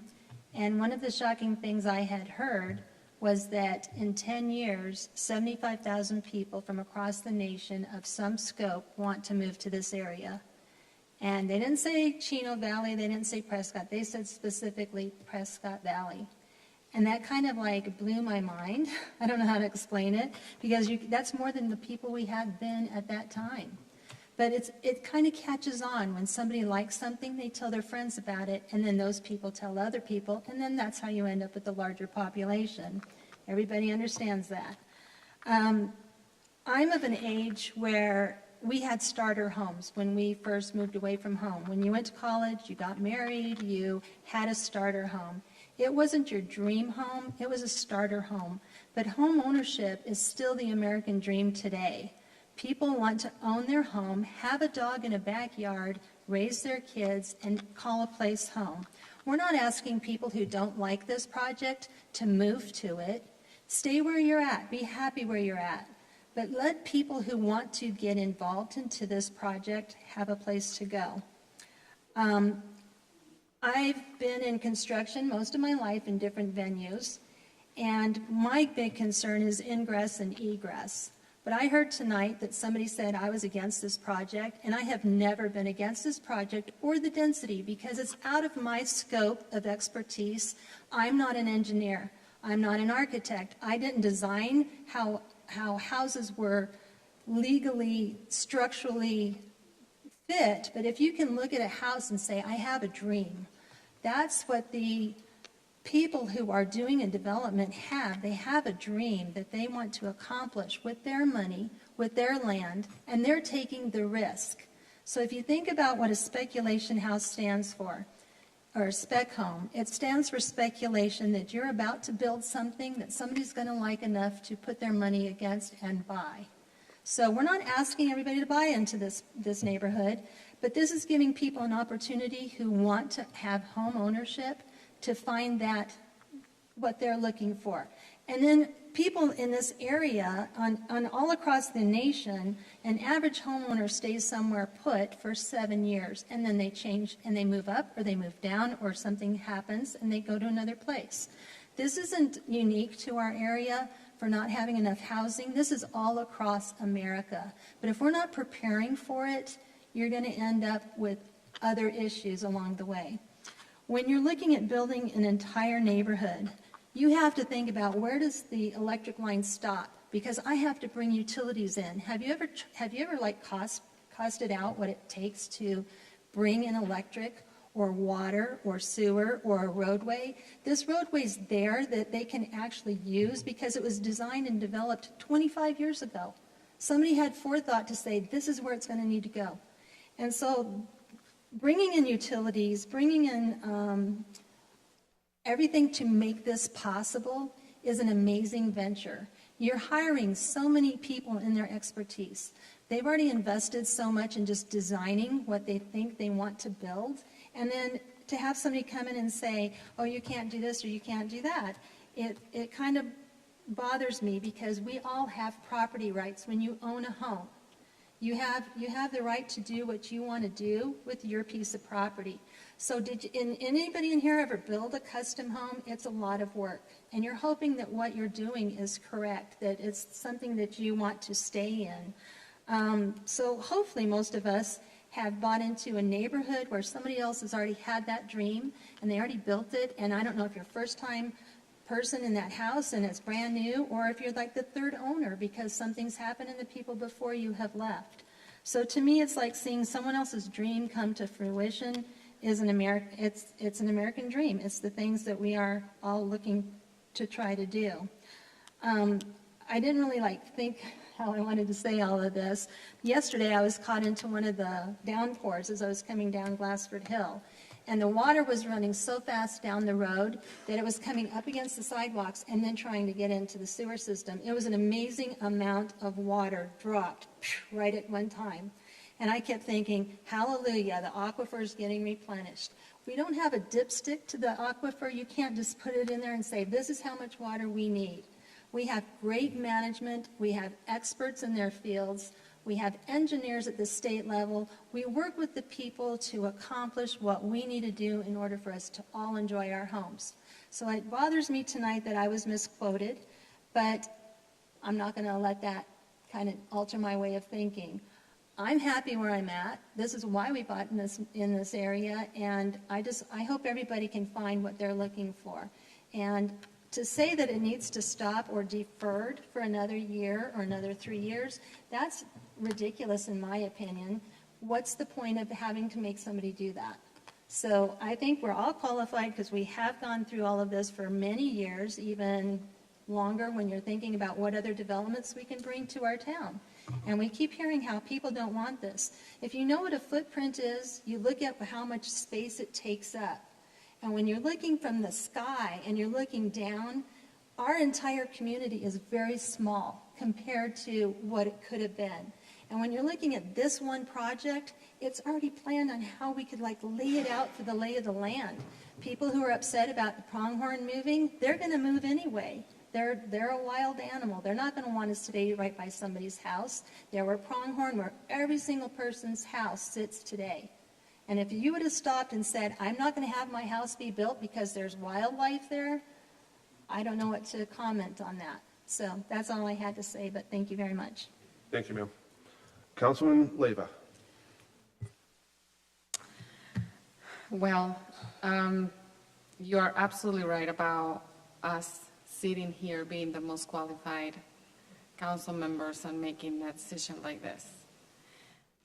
Not so much for our level of expertise on construction, but because of the wisdom, the experience, and honestly for the willingness to negotiate for the best of our community. So thank you, Lori, for doing so much on that regards. So thank you for all the work that you guys have done on this project and the back and forth and the time and everything else. I went to Verado as well, and I've learned so much. I've learned so much on this. So let me give you a little bit of background on me personally and the facts of why I based my decision That way I base my decision. So I've lived in Presque Valley since 2000.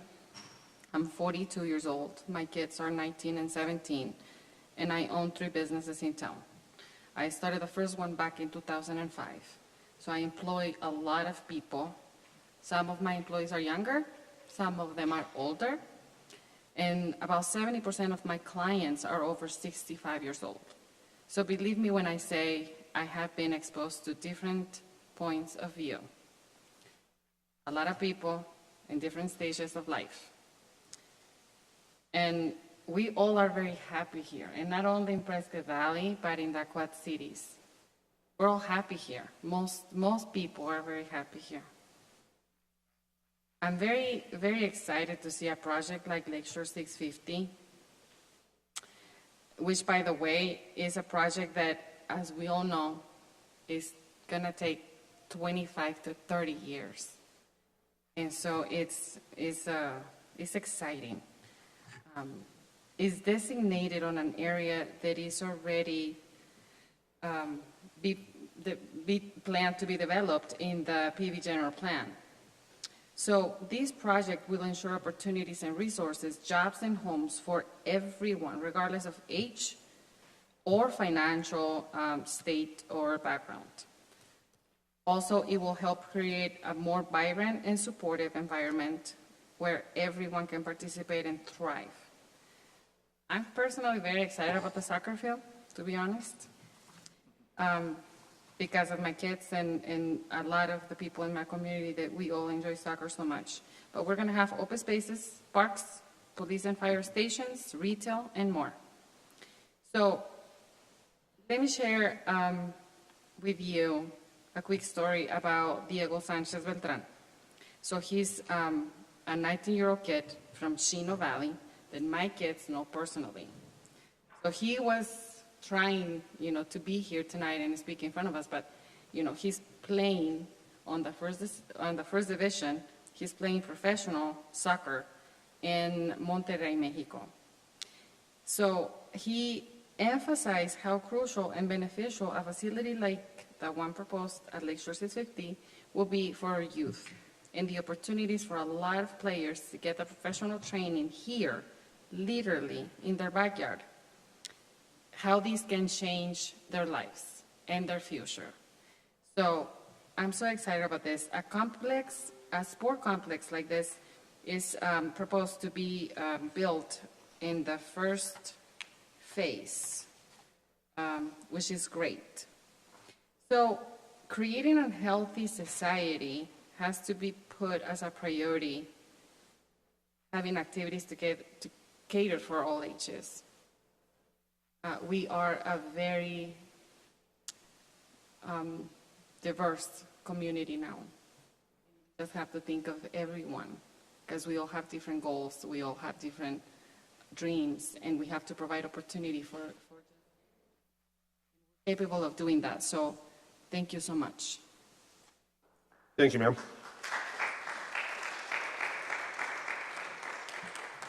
Mr. Lawley, is there anything to add or any final comments before I ask for a vote? Yeah, thank you, Mayor. Just 2 quick clarifications. A lot was said here tonight. There was a question about subsequent approvals. Will this board see subsequent approvals, or is this a carte blanche approval tonight? It's not. You guys have a process in place where these final development plans come back to you, and you will see many, many final development plans and have your stamp on all of these phases going forward. So I think it's important to understand that. The second thing, there was a comment about taking the impact fees from maybe the parks and put it in the streets. And so legally, you can't do that. You have to collect impact fees for open space and parks and use them for open space and parks. And then the law also says if a developer comes along and builds a public open space or park facility, they're eligible for reimbursement. So what's up there today is not a special deal. It's what the law says. And so I just want to clarify a couple misstatements that were made tonight, and thank all of you for your comments, and thank staff and everybody for generally about 2 years worth of work to get here tonight. So thank you very much.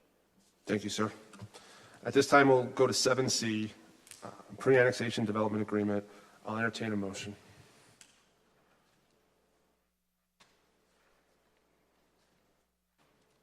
Mr. Mayor, Council, I make a motion to authorize the mayor to sign resolution number 2024-2383, adopting the proposed pre-annexation development agreement with Fane Land and Cattle Company and the Fane Signature Group, developer for the Lakeshore 650 project, by electronic vote.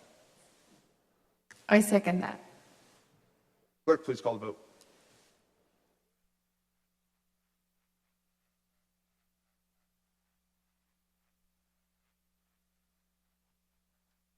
Mayor, that passes. Thank you, ma'am. Next up, item 7D, proposed annexation, Lakeshore 650. Can I get an entertain a motion?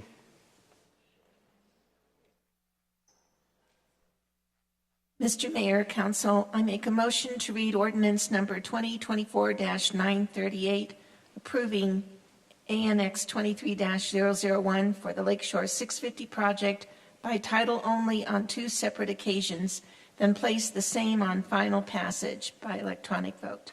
I'll second. Clerk, please call the vote.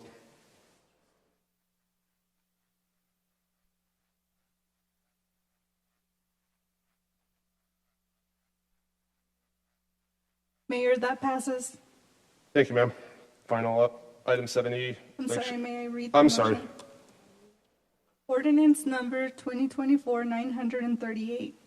An ordinance of the mayor and common council of the town of Prescott Valley, a municipal corporation of Arizona, annexing thereto certain real property, ANX 23-001, containing approximately 652 acres in sections 5 and 8, Township 14 North, Range 1 East of the Gila and Salt River Meridian, Yavapai County, Arizona, classifying all the annexed property for zoning purposes ASRCU-70, residential single-family rural, being consistent with the present Yavapai County zoning classification of RCU-2A, providing that the official town map and the town zoning map be properly amended and that a copy of this ordinance, along with a certified annexation map, be recorded in the office of the Yavapai County Recorder, and providing that this ordinance shall be effective 30 days after its passage and approval according to law. Thank you, ma'am. And finally, item 7E, Lakeshore 650, ZMC 23-004. Can I get a motion? Mr. Mayor, I'd like to make a motion to read ordinance number 2024-939 by title only on 2 separate occasions, then place the same on final passage by electronic vote. I second it. Clerk, please call the vote.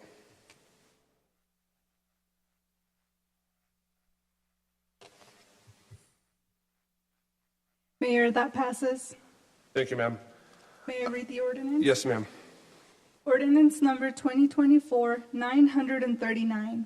An ordinance of the mayor and common council of the town of Prescott Valley, a municipal corporation of Arizona, amending the town zoning map CMC 23-004 for the Lakeshore 650 project located west of the intersection of Lakeshore Drive and Fane Road from RCU 70, residential single family rural, to R1L PAD, residential single family limited planned area development, RSPAD, residential and services planned area development, and C2 PAD, commercial general sales and services planned area development zoning, as provided in the attached master development plan, and providing that this ordinance shall be effective 30 days after its passage and approval according to law. Thank you.